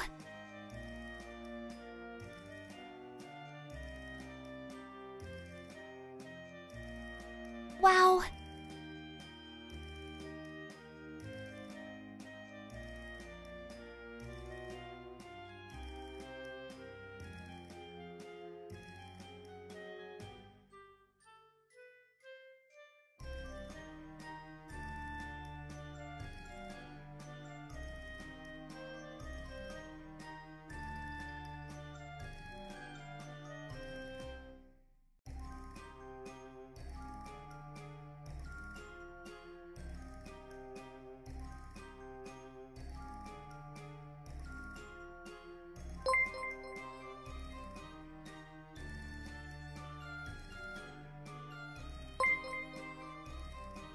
Ooh, wow.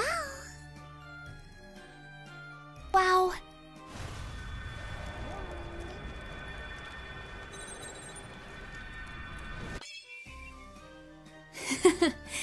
Thank you guys for the messages while I was gone.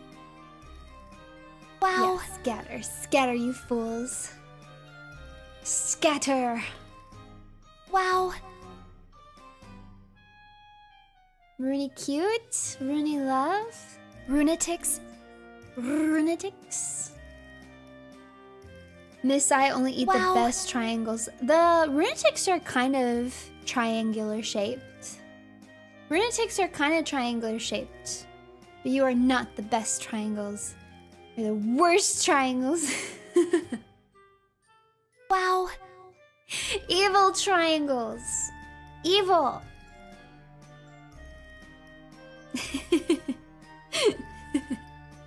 Wow. Runie cool. Runie cool. Runie adorkable. Warng. W-O-R-N-G. Warng. Warring alert. Warring, warring. Someone's warring in the trap. Wee, wee, wee. Wee, wee. Call the warring police. Arrest this chatter. Karma police. Arrest this man. I don't know the words, son. Something about dress pants. I don't know what comes next. I don't know the words, I'm sorry. She talks in ruses. Ooh, wow. Yeah, that's true. Evening, Runie. Wake up, wake up, wake up, wake up, wake up, wake up, wake up, wake up, wake up, wake up, wake up, wake up, wake up, wake up, wake up, wake up, wake up, wake up, wake up. As long as you have rested well and drinking water, the fatigue will fade. When though? When? I am too impatient for this. I'm so tired. I have work to do. I have to get back to my life, man. Here's a fun fact I learned while you were away. Virgil's game voice actor was the Quantum Ranger in Power Rangers Time Force from my childhood. Whoa! Like live action actor? Or is that an animated? I don't know. Thank you so much, Paul, for the 5 gifted memberships. Thank you.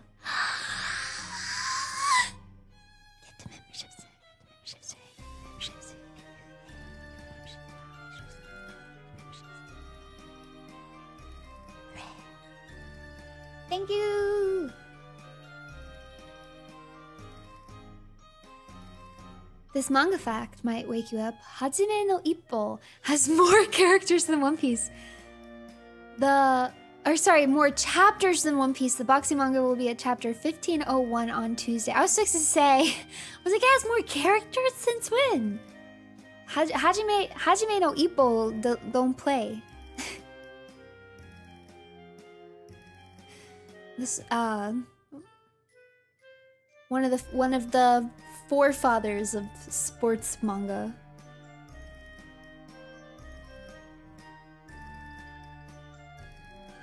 Hi Runie, welcome back. You are very evil and a sexy, mature, sophisticated, mysterious, and older woman. Oh my goodness. Wow. You know, I never thought of myself as all of those things, but now that you've said it, I can't deny it.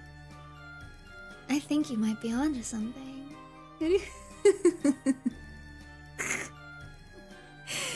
I missed her so much. Runie, love, love, love, love. Now's the time. Legendary, here I come. Water bonus, be with me now. I'm sorry you couldn't pull a legendary. Runie, cute. Why are you guys being so nice, huh? The clock doesn't lie. It's super cereal. Be careful with... What are you talking about? I think you need to get some sleep. You need to get some sleep, sir. What are you talking about?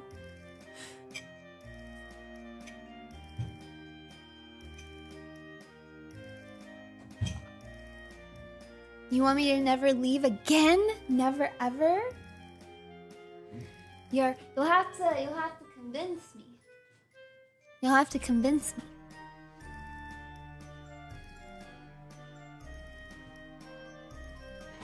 Why do you guys all know what they're talking about? I never heard of this.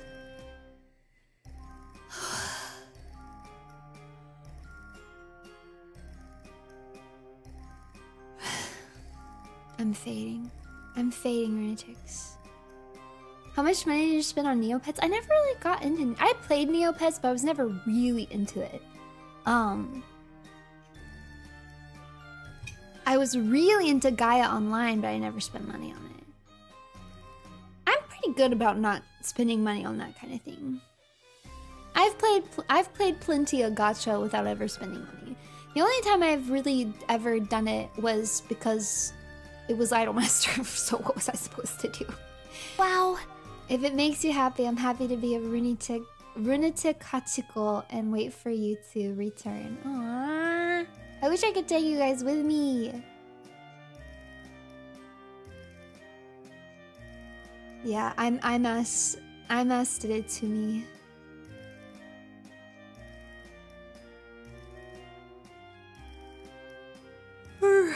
Oh my gosh. I sat down, I think this was a mistake. I'm so tired. Why am I so tired? Bro. Oh my god. Did you happen to see what Dizzy described you as in one of her streams?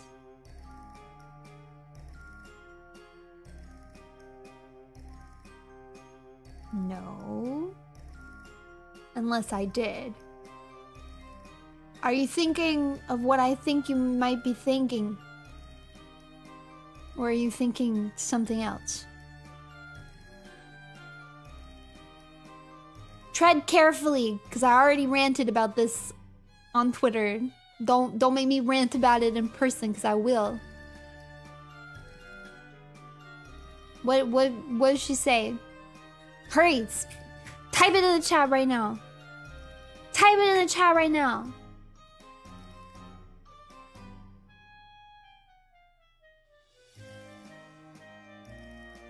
Wow. I saw a spider on your shoulder. What? My little spider friend. Oh, that I'm an alpha? Oh! Oh, that wasn't what I was thinking about.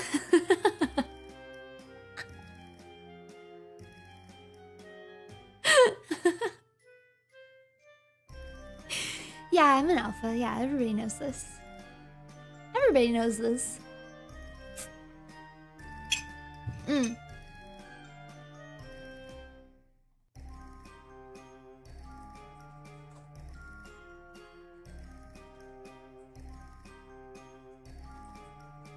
Hold on. I'm cooking.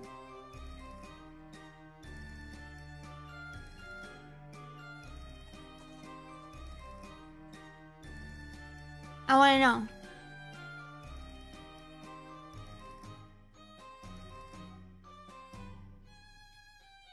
Yeah, I'm always I don't cook anything subpar. I'm always cooking good. If you abstain, you're a coward. I am sneaking away from in real life stuff to say welcome, my sexy, mature, evil Oshi back from Japan. I'm glad you had a good time, but I'm also happy for your return. Woony takes a Woobadawoonie. Hi, Woobadawoonie. Thank you so much. Thank you for sneaking away from little old me. Have a nice time with your in real life stuff. We are soul bonded. We are kindred. These are facts. Miss Leah spitting facts. The only time Runie was alpha when she ate alphabet soup as a kid. It's not you can hate it if you want to, but it's just the truth. It's the truth. I got that alpha aura.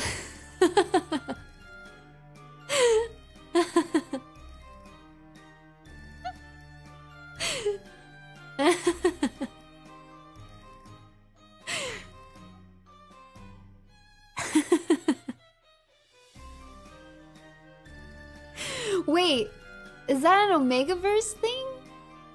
What Miss Leah said? Wait.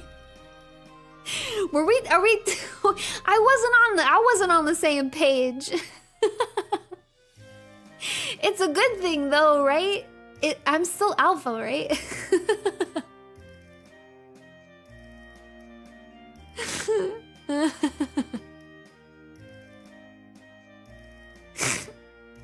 I didn't know. Wait, that's crazy.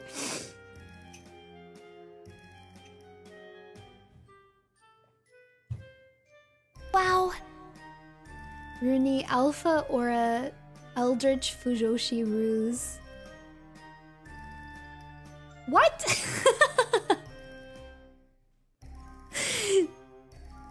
You know what? Fine. You put alpha in there, so I'm just gonna accept it. Fine, whatever. Yeah, sure. Yeah, that's me.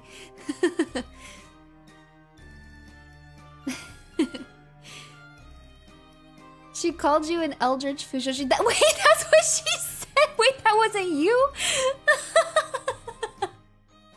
Are you sure she didn't just say Elder Fujoshi?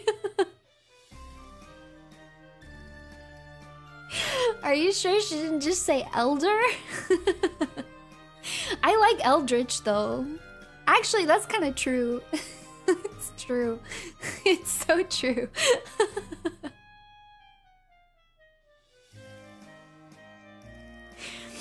It's one of those things where it sounds right, you know? You're like, you know what? Now that you say it, I think you're right. I think you're onto something.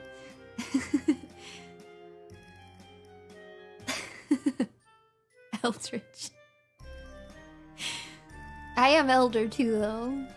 I'm old. I'm getting old, you guys. That's why I can't do this jet lag thing. Rune Mama was like, I think that you're having such bad jet lag because you've just never slept enough ever for years and years and years. And now it's just catching up to you.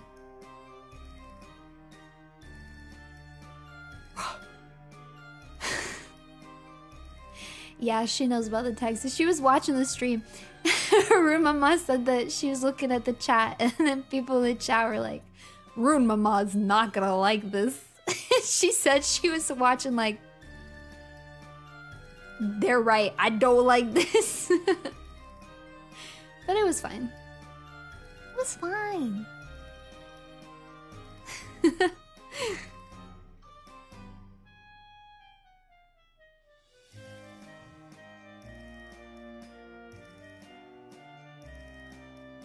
She's not watching right now, though. She only watches occasionally.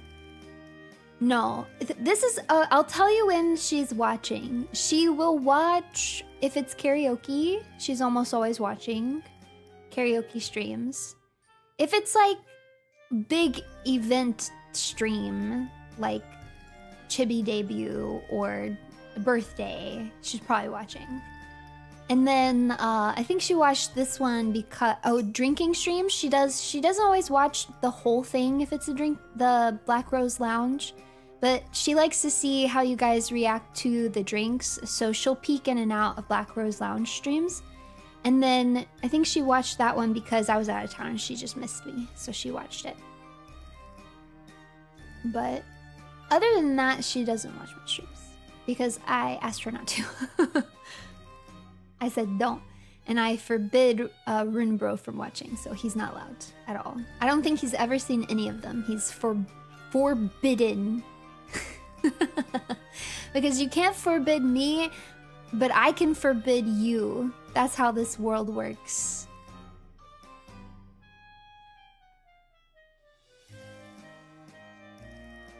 I did, I said it. I said what I said. Yeah, I just like name... It's like when you name drop the movie. It's like when they say the name of the movie.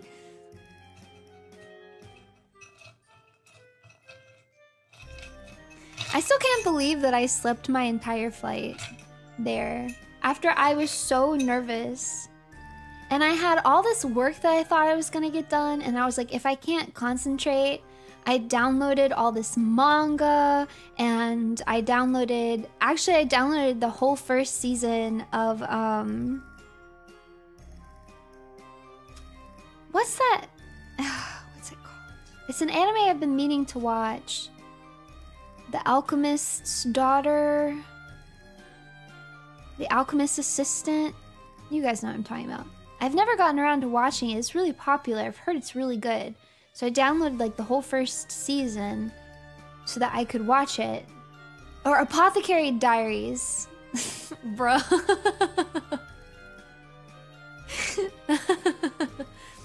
I was close. Listen, I got there. Okay, I got there.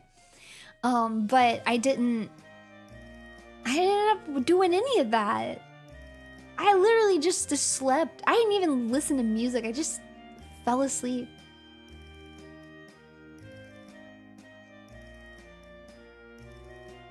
I did, yeah, I got the initials right, AD. I've heard it's really good. So I've been meaning to watch it. I did get to read a good bit of manga though. I caught up on Legendary Exorcist Kyoshi. Have you guys been reading that? It's actually really cute. It's very cozy. It's super cozy. I've been really enjoying that manga. Of course, I'm caught up on One Piece. I caught up on Dog's Red. That's actually about it, though. I didn't get to catch up on anything else.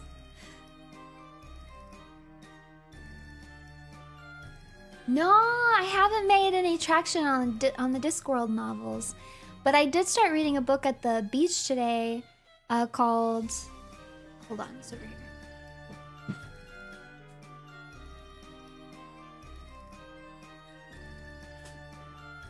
It's called The Science of Middle Earth. Wow. A surprising and illuminating look at how Tolkien's love of science and natural history shaped the creation of his Middle Earth, from its flora and fauna to its landscapes. So that's what I'm reading right now. To be honest, the opening has been pretty dry, but I haven't gotten into like the meaty section yet. Like everything I've read so far has been like, this is why we're writing this. I feel like they're justifying to me why they're writing this book. And like justifying to me like Tolkien's thoughts and their thoughts on like how science and fantasy can be like different sides of the same coin. But I'm like, I just feel like anybody who's picking up this book probably already agrees with you. Like, I don't need a thesis statement. Like, I picked up the book. I'm on the same page, I promise. Like, I'm here for it.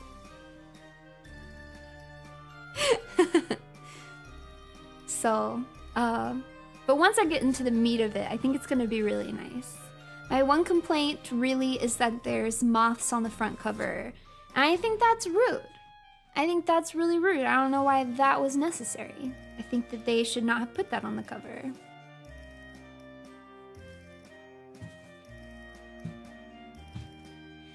But that's the book that I'm reading right now.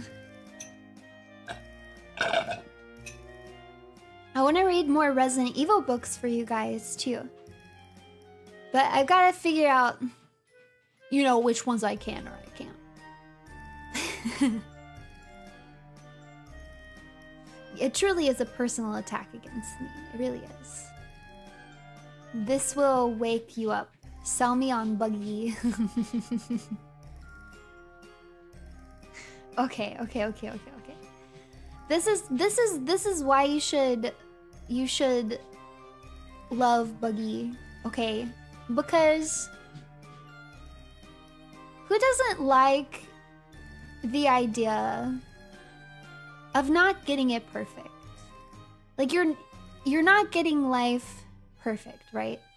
You are a little selfish and a little stupid, a little lackluster. And yet, things are still working out for you. Like, you can still have it all. Like, it can still work out for you. You can still get it done. You can still have your dreams come true. Like, is that not inspiring, man? It's inspiring. Like, the story of Buggy inspires me. It's like, if all of this can happen for Buggy without him even deserving it, then, like, good things can happen to me, too. Because I'm actually trying.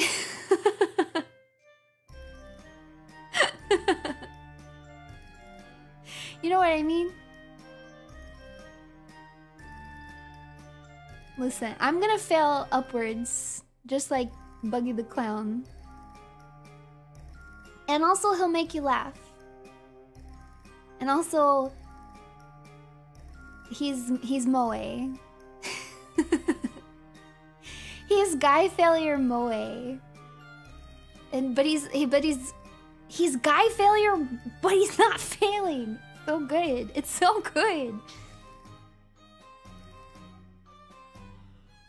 Are you sold? He's Clown Moe. He's Clown Moe. Thank you so much for the gifted trumpet. Anyways, I love Buggy the Clown. I want to get on his nerves.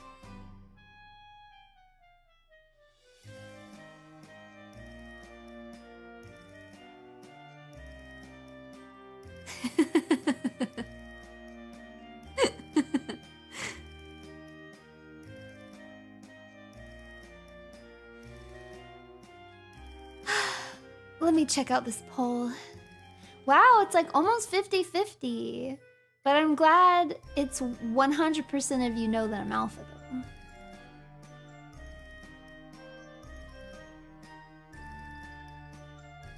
Wow. Buggy is like that one guy in real life who literally lucked his way into everything.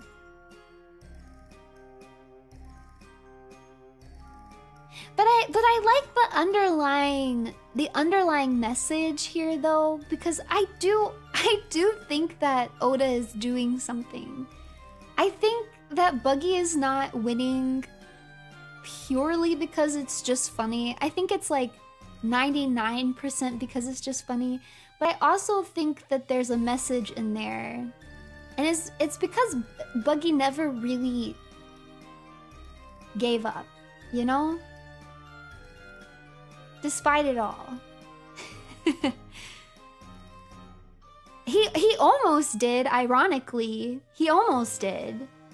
He was like, I'm gonna give up for Shanks, right? But then Shanks betrayed him and betrayed the dream. And so then he went off on his own. And and ever since then, like, he has slowly but surely been trying to get back to the Grand Line and become the King of Pirates, man. What does Buggy even want? Buggy wants to be the King of Pirates. He wants to find the One Piece. Actually, okay, I've talked about this before. Sorry, I feel like I'm talking about One Piece so much in the stream. It's been heavily on my mind. But my theory, my interpretation of this story is actually a little more specific than that. So I think that in broad terms, Buggy's dream is to find the One Piece and be the King of Pirates. It's kind of similar to Luffy in the way that, like, yes, like, Luffy's dream is to find the One Piece and become the King of Pirates, but that's not his true dream. He wants to become the King of Pirates because he associates that with true freedom, and he believes that that true freedom will allow him to do what his real dream is, which is actually still a mystery. We don't know what it is. So, like, Luffy's dream, like, actual dream, is something different from being King of Pirates. It's not just being the King of Pirates. Being the King of Pirates is just like the step to that dream, to his real dream. I think with Buggy, it's a similar thing. I think with Buggy, he wants to be the King of Pirates and find the One Piece, but I think that's because his real dream was to inherit Roger's will. Buggy wanted to be the one to carry on in Roger's footsteps because he so intensely idolized him, and he saw firsthand, or at least in his interpretation, he saw that will get passed down from Roger to Shanks. And that's the reason that he originally gave up on it, because he thought, it can't be me, it's gotta be Shanks. Roger chose Shanks. Roger gave his will to Shanks. Now Shanks will carry on in Roger's footsteps. And the reason that I think that is when you go back, thanks for the gifted rare.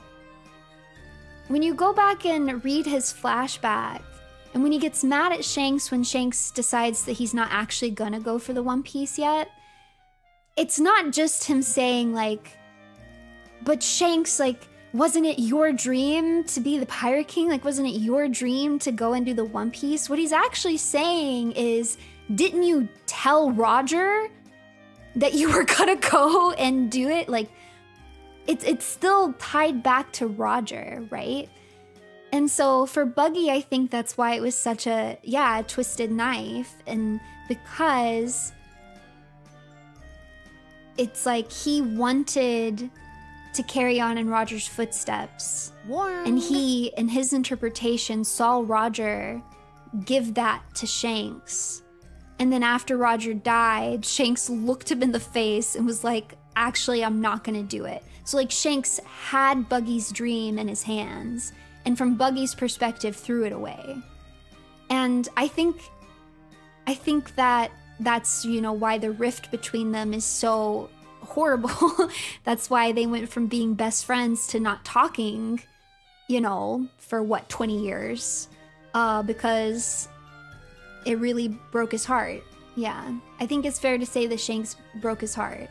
That's why he was so angry, and that's why he couldn't follow Shanks, because his plan up until that point was, well, the next best thing to inheriting Roger's will is seeing Roger's will fulfilled through Shanks.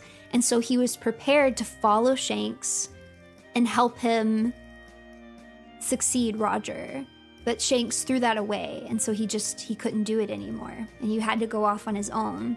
And he's been trying to, you know, get back and kind of do it. But I think he's been like a little half-hearted about it just because he lacks the confidence. I think he lacks the confidence due to an inherent sense of insecurity that he just has naturally. I think he's just naturally kind of an insecure person, but then there's this extra layer of insecurity where he feels like it wasn't given to him, like he wasn't chosen to do it. Roger never recognized him as a successor, so I think deep down he's never really felt like he could go after the One Piece. You know, he wanted to and he was still trying, but that's the thing, is he still never completely gave up, even though, you know, all that happened, he still never quite gave it up. But I do think that in the present story, I think he's recaptured it. For the first time, Buggy really feels like he's in a situation where, like, wait a minute, maybe I can. Maybe I actually can go and do it. And so now he's like, screw it. I want to be the king of pirates. But I still think that deep down in his soul, what he really wants is to inherit Roger's will.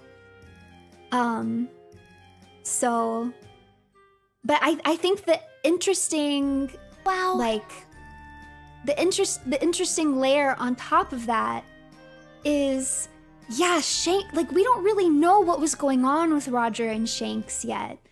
This is still a mystery. We can infer, and I think I know what was going on, but we don't really know. All we know is that Roger, before he dies, before he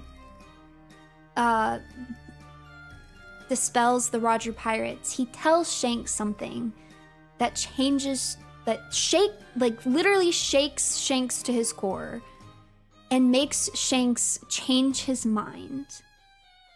And that's really the only thing that we know for sure. But I really think that what happened is that Roger told Shanks, you know, did he? When did that happen? So you see it in the Roger Pirates flashback. So it's when Roger is like, hey everybody, I'm disbanding the pirates, and then he goes to conceive Ace, I guess. I don't know. He like F's off. And the Roger pirates are no more. He like breaks them up. And then I think it's like a year later he gets executed or something like that. I forget the exact timeline, but you see it at that point. He like leans into Shanks and tells him something, and Shanks like bawls his eyes out. So we don't know what he said, but whatever he said like literally makes Shanks like bawl his eyes out. He's so upset. And it's after that that Shanks decides not to go for the One Piece. So I think what happened is Roger thinks that whoever's gonna find the One Piece, it can't be Shanks. Like, he thinks that it's gonna need to be his son. So he tells Shanks, like, I'm gonna need, I don't know exactly what he tells Shanks, but he tells Shanks something. I think basically he tells Shanks that, like, it can't be you. Like, it ain't you, kid. It's gonna be, and convinces him even that the person to become the next king of pirates, to do what Shanks' actual dream was, is gonna be Roger's kid. And so from that moment on, Shanks loses his dream and decides to just kind of do as he's told. And he's gonna set the stage as all the other Roger pirates are, except for Buggy, because Roger's a piece of poop and he didn't see Buggy's potential, I guess.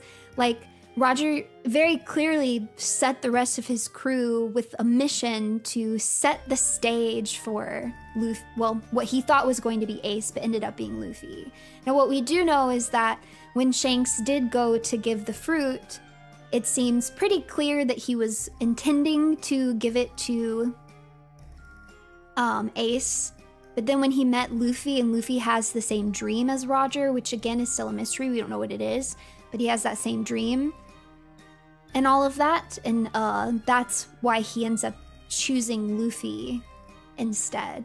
And I think that Shanks has been setting the stage for Luffy to become the Pirate King. And someone said it earlier, and I agree with you. I think Shanks, even now saying, I'm going for the One Piece, I think he's full of crap. I don't think he's going for the One Piece. I don't think he has any intention of actually getting the One Piece. I think everything that he's doing is for Luffy. And I think that that's, at the end of the day, kind of messaging-wise, story-wise, what it's gonna come down to. Like, I think there's gonna be like a story reason that it couldn't be Roger, right? Wow. Why Roger was too early. But I think what it's really gonna come down to is that Roger is the type of person who would look at someone like Shanks and say, yeah, your dream, throw it in the toilet. I need you to do this. And Luffy is the type of person who would never, ever, ever, ever, ever, ever, ever, under any circumstances, tell someone that. You know, would never have done that in the same situation. And that's why Luffy is actually the true persona of freedom. And that's why Luffy will end up succeeding where Roger failed. That's what I think. And I think when Luffy finds out all of this was going on, he's gonna be pissed as hell. And I think Buggy's gonna be pissed as hell too if after all of this Shanks still isn't going for the One Piece. I think at the end of the story, Luffy is going to inspire, like Shanks is the one that inspired Luffy at the start, and I think the story will end with Luffy inspiring Shanks to, after all of this, after all he's done, forget it, forget destiny, forget fate, forget whatever Roger told you, forget what you think needs to happen.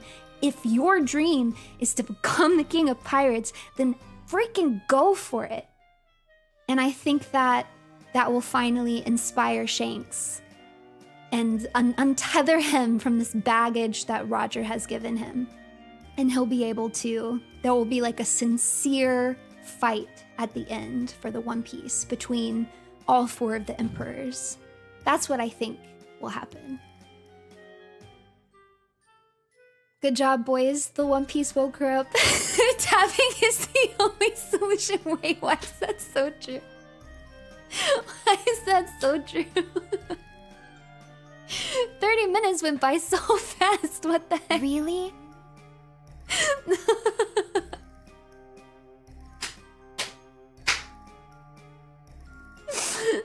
I love One Piece so much. I love One Piece. Seeing Ripley and Shaki, I blame neither of them.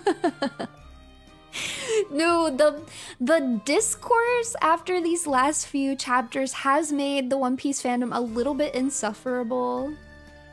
I am seeing... Oh wait, I have to tell you guys something so funny. Hold on. I'm gonna catch up on messages. I'm gonna tell you something so funny. He's more complicated than I realized. Thank you. Now all the characters in One Piece are really layered. It's one of the things that I like about it. It seems like so stupid. Their character designs are so silly and goofy sometimes. And then there's this insane amounts of layers. Like you take a character also like Vegapunk, right? Dr. Vegapunk. And his design is so stupid. I hate looking at him. Looking at Dr. Vegapunk makes me feel like I'm going crazy. I'm like, how could I ever possibly take this seriously? And the next thing I know, I'm taking it extraordinarily seriously. And he is such a complex and layered character that has so much to him. It's so stupid. You like his design? I mean,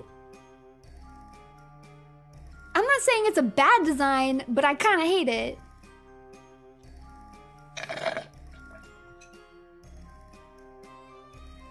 Are the anime onlys trashing Vega again? No. The latest chapters of the manga actually are what are making people... It's making Twitter a little insufferable right now. Hi, Runie! Late to stream because of work, but I'm so happy you're finally back. I can't wait to hear all the stories that you've got for us, and I hope you're feeling better today. Thank you! Thank you. Okay. So this is what's so funny is, so there's been a lot of posts lately about women and their appearances in One Piece because it's kind of become a thing in recent chapters. And there's a character named Gloriosa, right? And then there's a character named Shaki, for those of you who don't know. And there's been multiple posts where people are like comparing how they've aged. Because if you look at how the character Gloriosa has aged, she's kind of like, she's like, I mean, she looks like a very, very, very old woman now. And then you have Shaki, who still looks like a supermodel. And so like, what gives? What's the difference? But the funny thing I have to tell you is that I was looking at one of these posts and I scrolled down to the comments and I saw someone respond something like Sai would still hit it, like about Gloriosa. And it just kind of like stuck out to me. I don't know, it just stuck out to me, whatever. So then I was looking at another post, like similar post, very similar post. I think this one also had, I think it had Gloriosa and it had Stussy, Buckingham Stussy, who also did not age very well. And I go to the comments and I see a comment that's like, Sai ... would still bang both. And I was like, huh. Wow, I mean, there's like a lot of people that feel this way, right? So then I'm minding my own business, right? I'm scrolling Twitter. I see another post. Wow. Same type of post. I read the comments again, because I guess I hate myself. And I see a comment that's like, come on, still bangable. And I'm like, wait a minute. And then I go to this person's profile. It was literally all the same person. This person's just going all of these things, just commenting on Sona.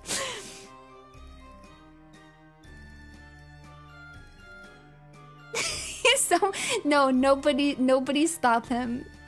Average Twitter user. Nobody stop him. Let him go.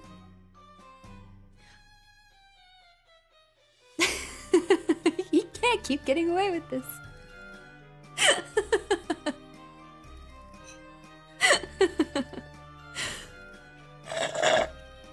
When are One Piece fans not insufferable? They're not insufferable a lot of the time. A lot of the time. Joe K! Oh my gosh, thank you so much for the 10 gifted memberships. Thank you! Gifted memberships. Woo! Gifted memberships today. Gifted memberships today. Today. Gifted memberships. Wow, make sure you say thanks now. Gifted memberships today. Today. Thank you so much, Joe K. Thank you. A man of focus and commitment. Literally. Yeah, it made me laugh. It made me laugh a lot when I realized it was all the same person.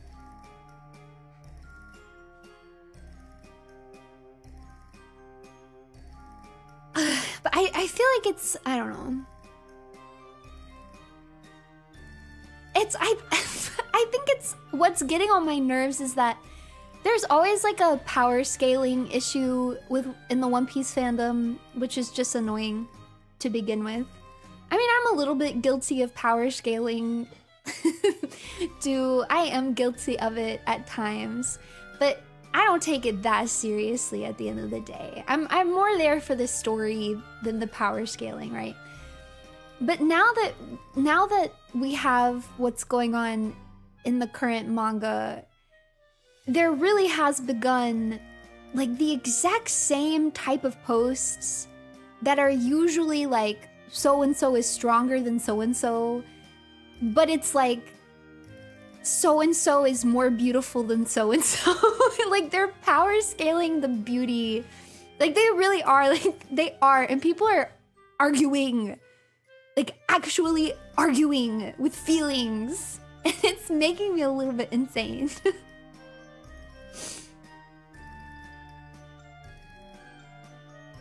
Waifu wars, a tale as old as time. But it's not even, I don't even think it's waifu wars. Like it's not even like I love her and she's the most beautiful. blah blah blah blah blah. It's like I don't know. It's like when I say they're power scaling it because they're like, well, this powerful character couldn't do anything in her presence, and like this powerful character was like in love with her, and this powerful character was in love with her, and therefore she's more beautiful than this character, blah blah blah, like comparing it that way.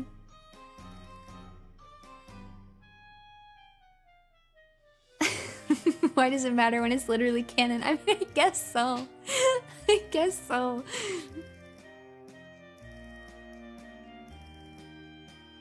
Yeah, like they're literally pulling out stats.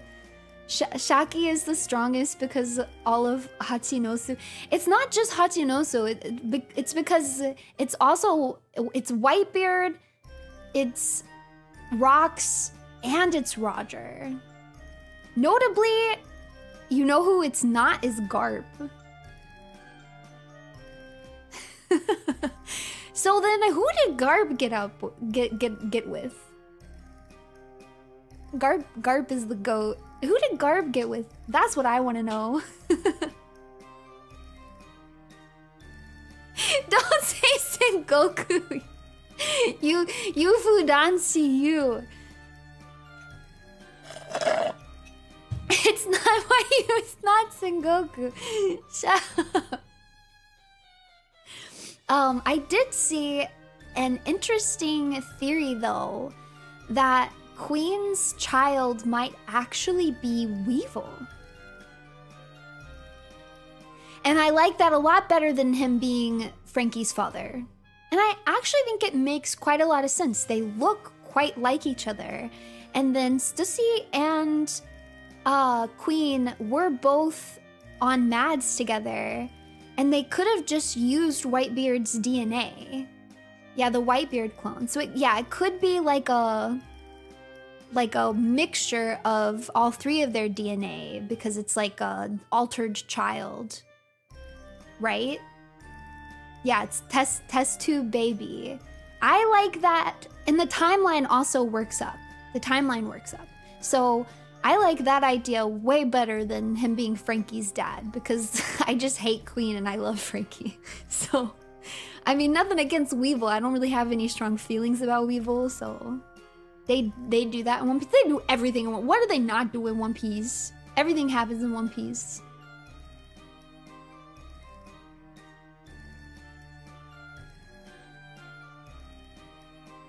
Anyways. Where did Frankie as Queen's son come from anyways?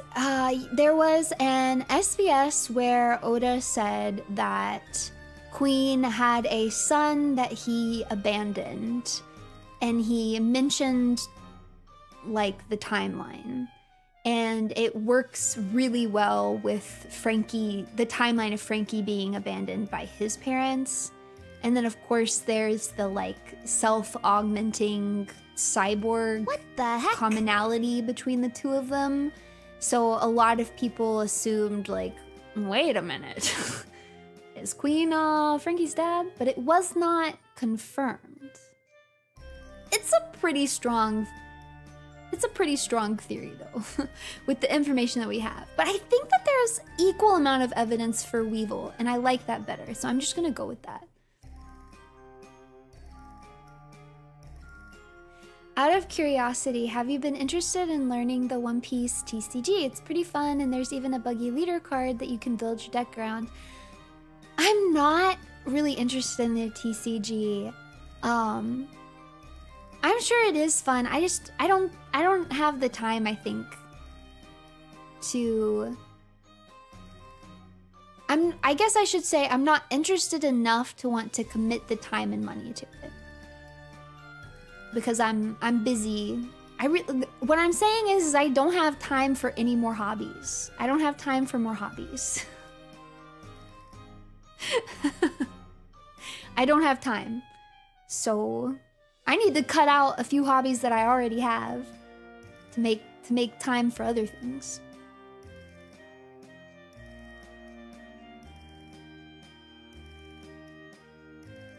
TCGs, not even once.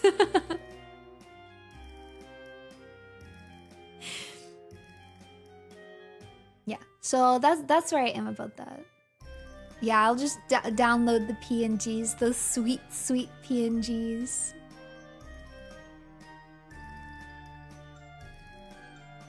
I got some really good buggy merch while I was in Japan. I got some really good Ritsuko merch too. Feel very happy about it.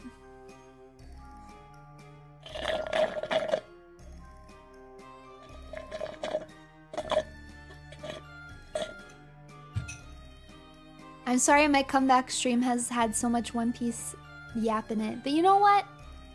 You know what? We're just going back to our roots, okay? We're going back to Runie Rue's roots over here.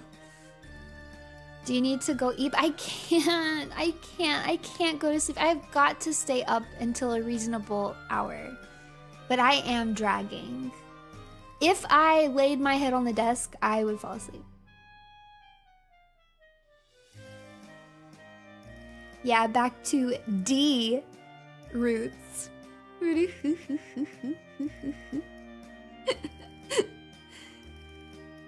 Treadmill time. No, I can't. I don't have the coordination, man. You know, this was also what was funny. Because you guys know I walk a ton. I like to walk a lot. And everyone was like, oh, when I went to Japan, I walked so much. So I was very excited to like rake in the steps. And a few days into my trip, I like open up my health app or whatever. Because I'm like, I want to see how many steps I've been doing. And then my health app was literally like, you've been walking on average less steps than usual. I was like, less step? What? But I've been walking everywhere. What the heck? I think towards the end of the trip, I did start getting more. Because I walk a ton. I walk a ton in my regular life. I guess because I walk for exercise. You know, I'll just get on my treadmill and I'll do like 10 miles. You know? So even though I was like, well, this is what I'll say, is I was walking almost as much as I do, but not on purpose. Like, not without like purposefully doing it as exercise and recreation. I was just walking that much. So, but near the end of the trip, I did start really gaining the steps. But it did make me laugh when I saw that, because I was like, dang. I thought I was gonna be above average. But I am, yeah, speaking of my my route towards Mordor, I am like 200 something miles ahead of schedule. The app doesn't even know what to do with me. It's just like, wow, Runie, what do we say? You're 200 something miles ahead of schedule. Keep it up. So, so I'm gonna make it to Mordor and like, no, so fast. I'm gonna make it to Mordor so fast. But I'm actually still in the first leg because it's so freaking long. Oh, but that's what I also wanted to say is Universal Studios Japan was really fun. It was way more fun than I thought it was going to be. My original like reasoning for going was just because the One Piece premiere show was there. And I was kind of just gonna go to the park because I had to buy park tickets. But I actually ended up having such a blast. I didn't go to Nintendo World. Don't hate me. I didn't feel like it. I didn't go over there. But I did pretty much everything else in the park, and it was really fun. I was very impressed. The Jaws ride was really fun. The Jurassic Park ride was really fun. The Harry Potter rides were all very fun.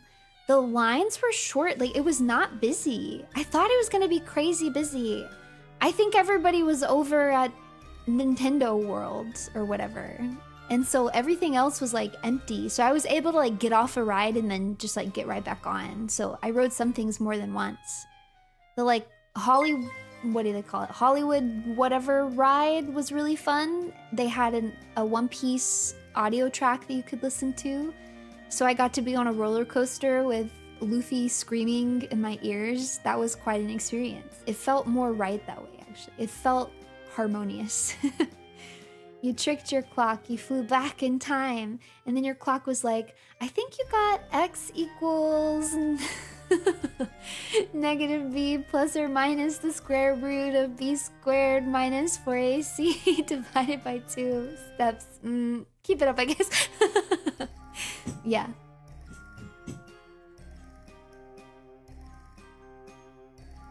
Yeah, the clock got rused. I rused my clock.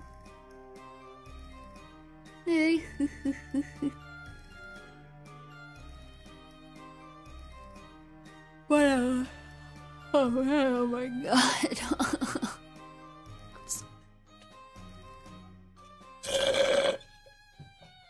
I got some butterbeer while I was there. It was very yummy. And then I got frozen butterbeer, which I had never actually had before. It was very yummy. And then they had like one-piece food. So I tried to eat as much of it as I could, but I was so full. I couldn't eat much. I drank a Jimbei themed like lemon lime icy thing. And then I ate an Usopp fish sandwich. It was very yummy. Then I had a Zoro Coke. I had a Eustace Kid spicy chicken wing. That was actually pretty good.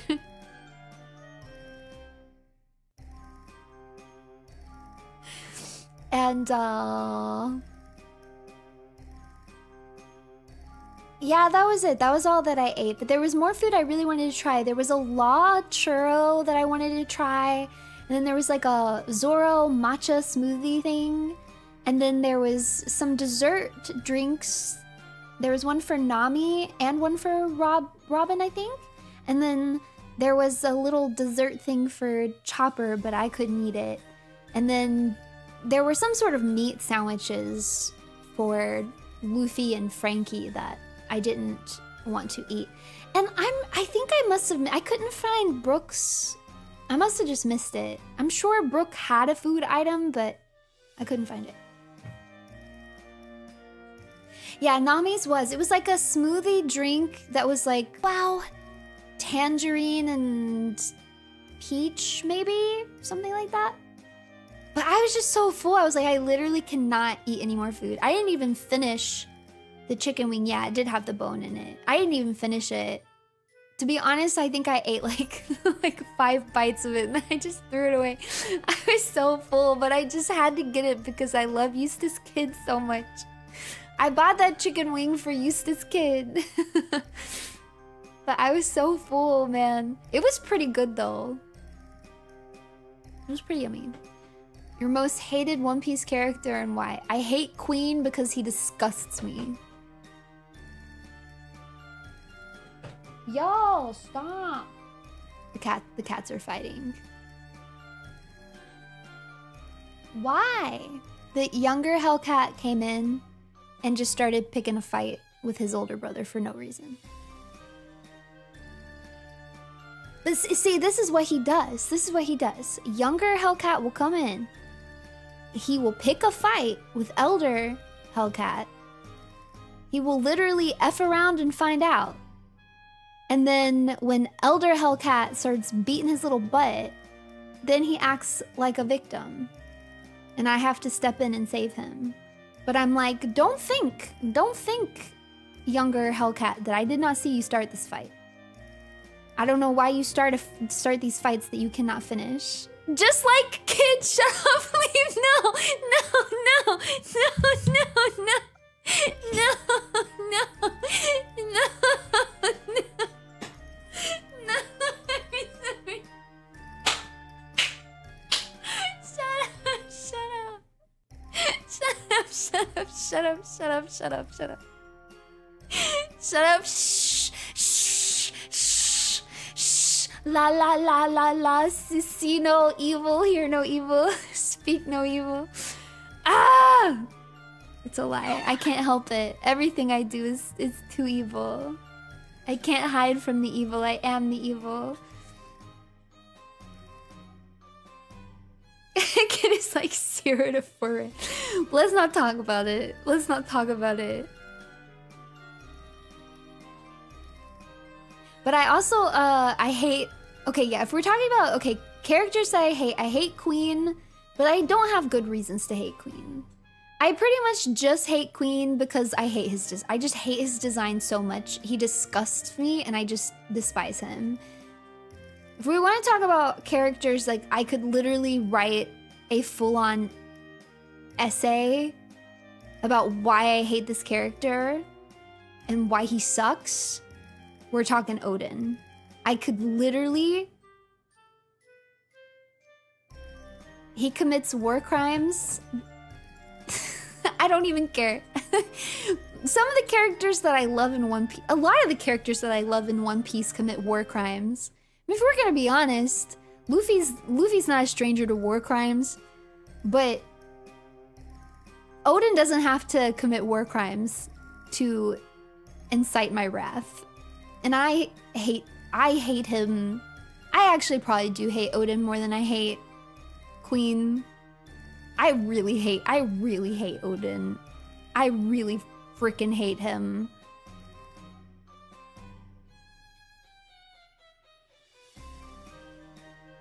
What about Doflamingo? He's cool. I'm cool with Dofi. Dofi is kind of neutral for me. He's not one of my favorite characters, but I don't dislike him. Actually, I do. I kind of dislike him. I don't like what he... I don't like him messing with kids. You know how, like, everybody... You know how, like, the concept of grooming just kind of became trendy? Now you just kind of hear people call things grooming left and right. And usually it's, like, not even grooming. What Doflamingo does with those kids is actually grooming. Like, he actually grooms them. Like, that's what it actually is. And he does it. I don't like that.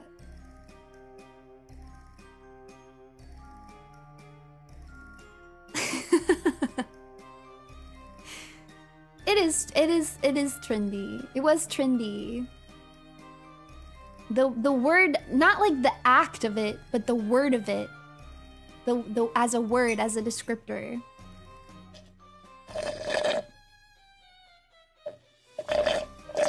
Oh, I think my chat's a little bit behind.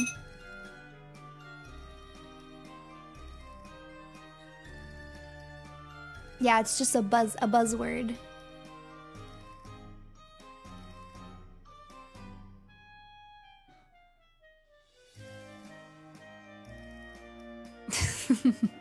My cats are being so noisy today. I don't know if the mic picks it up or not. But... Oh, I hate that character too. Break next week. I hate that character too. Man, I tried to change the subject off of One Piece. How does this keep happening? What the heck? Tomorrow I will put out my schedule for the week. I don't know exactly what we'll be doing, but I don't know. We'll do something. I definitely want to do a stream where I show you guys the food that I ate. But I also realized, because I was showing like my coworkers some of the like food pics that I took, I'm like not a photographer. So there's so many of my food pics where I'm like, now that I'm showing you the picture, it looks very lackluster, but I promise you this is very delicious. I'm just not like a... Yeah, I'm not a photographer. So it's just like these bland pictures of the food that I hate. So, but I promise it was all very good. I do want to show you guys some of the food that I ate. I don't know if I'll do that this... We'll see. Yeah, the non-triangle edition. But I think I'm gonna rough out stream because I'm not gonna make it. I'm not gonna make it. Runie takes... I'm sleepy. I'm sleepy, Runie takes... I'm sleepy. What do you guys want to do on Tuesday?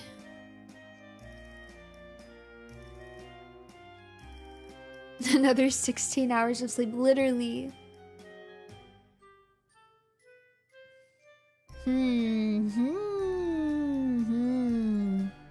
Chill Ruse Day. But I feel like I was too lazy on this stream. Like, this stream has just been a chill chat stream, so I can't do it again. Good night, Runie. Thank you. Oh, I think I finally figured out what the notification. I must have it set really short for when I get a members chat, and that's why it's just like it looks glitchy. Okay, I think I can fix that. Treadmill karaoke. I don't know about that, but we could do a treadmill stream.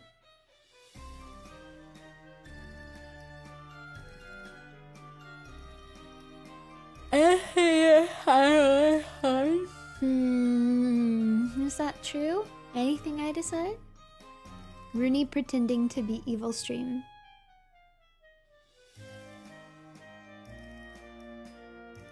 I don't know, that might be hard for me to pull off because I'm so evil every single stream. I feel like it would be hard to then like try to not be evil but like pass it off like I'm trying. I think it would take a lot of effort to not be evil, to be honest.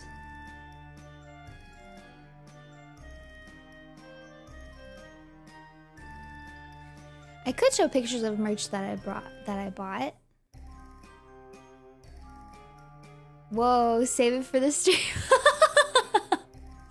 What the heck?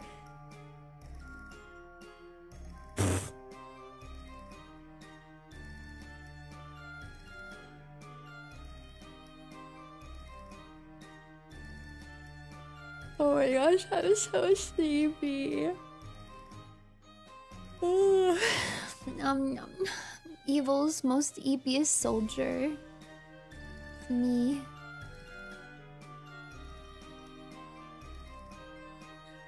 Eepy Ruse, yeah. Eepy. Thank you guys so much for coming and hanging out with me. We had a little party here. I really genuinely did miss you guys. I really did. It's like, when things happen, I'm like, I gotta tell the lunatics. Sometimes I would tweet about it because I just couldn't wait. But then I'd be like, no, I should save it for stream. So because of that, I end up thinking about you guys a lot. You know? And then I miss you even more. What the heck is up with that? So I'm really happy to be back. I really hope to get back into the swing of things. Thank you guys for being patient while I was, you know, trying to adjust this week. Wow. My poor sleep schedule. Hopefully I'll get it all worked out. But see, I also definitely have a cold. I definitely have a cold on top of it, which is not helping. I only found you on a YouTube clip the other day and then happened to catch the stream. Well, welcome! I wonder what clip you saw.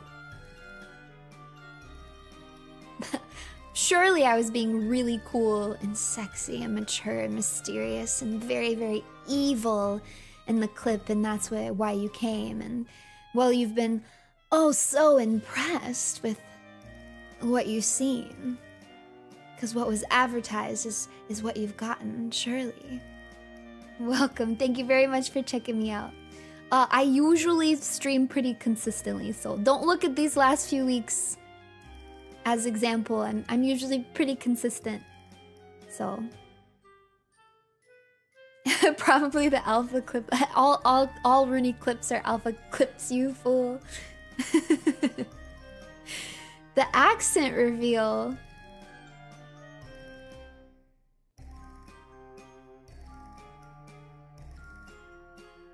Uh-oh. A yawning? Is there a clip compilation of me yawning? I haven't seen it, but that does sound like something that would happen. Well, I do think that my accent can be mysterious, sexy, mature, right?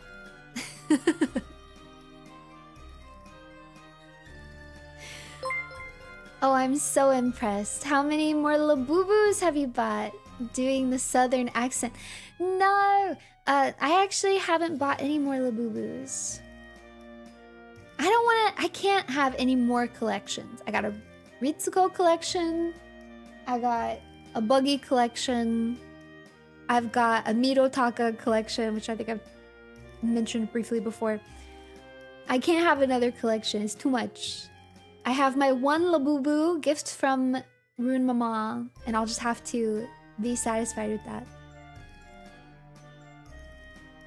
Oh yeah, my Crocodana. Okay, I do have my Crocodanas too. I kind of forgot about that. I genuinely don't have enough display space. I don't have enough display space for the stuff that I already have. Like, my Buggy shelf is getting ridiculous.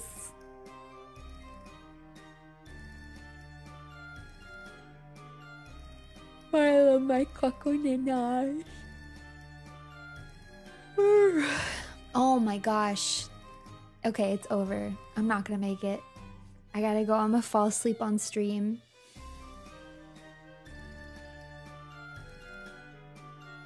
Alright. Alright, everybody. Thank you so much for joining me. It feels really great to be back. I'm sorry that I had to push it back, but you guys are always really, really sweet, good sports about it. I really do. I really do appreciate it. And yeah. Look out tomorrow. I'll post my schedule for the week, and I'm probably gonna stream tomorrow. Probably like around 8 o'clock Eastern, probably. So also look out for that. But for now, it is bittersweet. But I must say farewell! Give glory to the runes, for my love and affection is forever with you.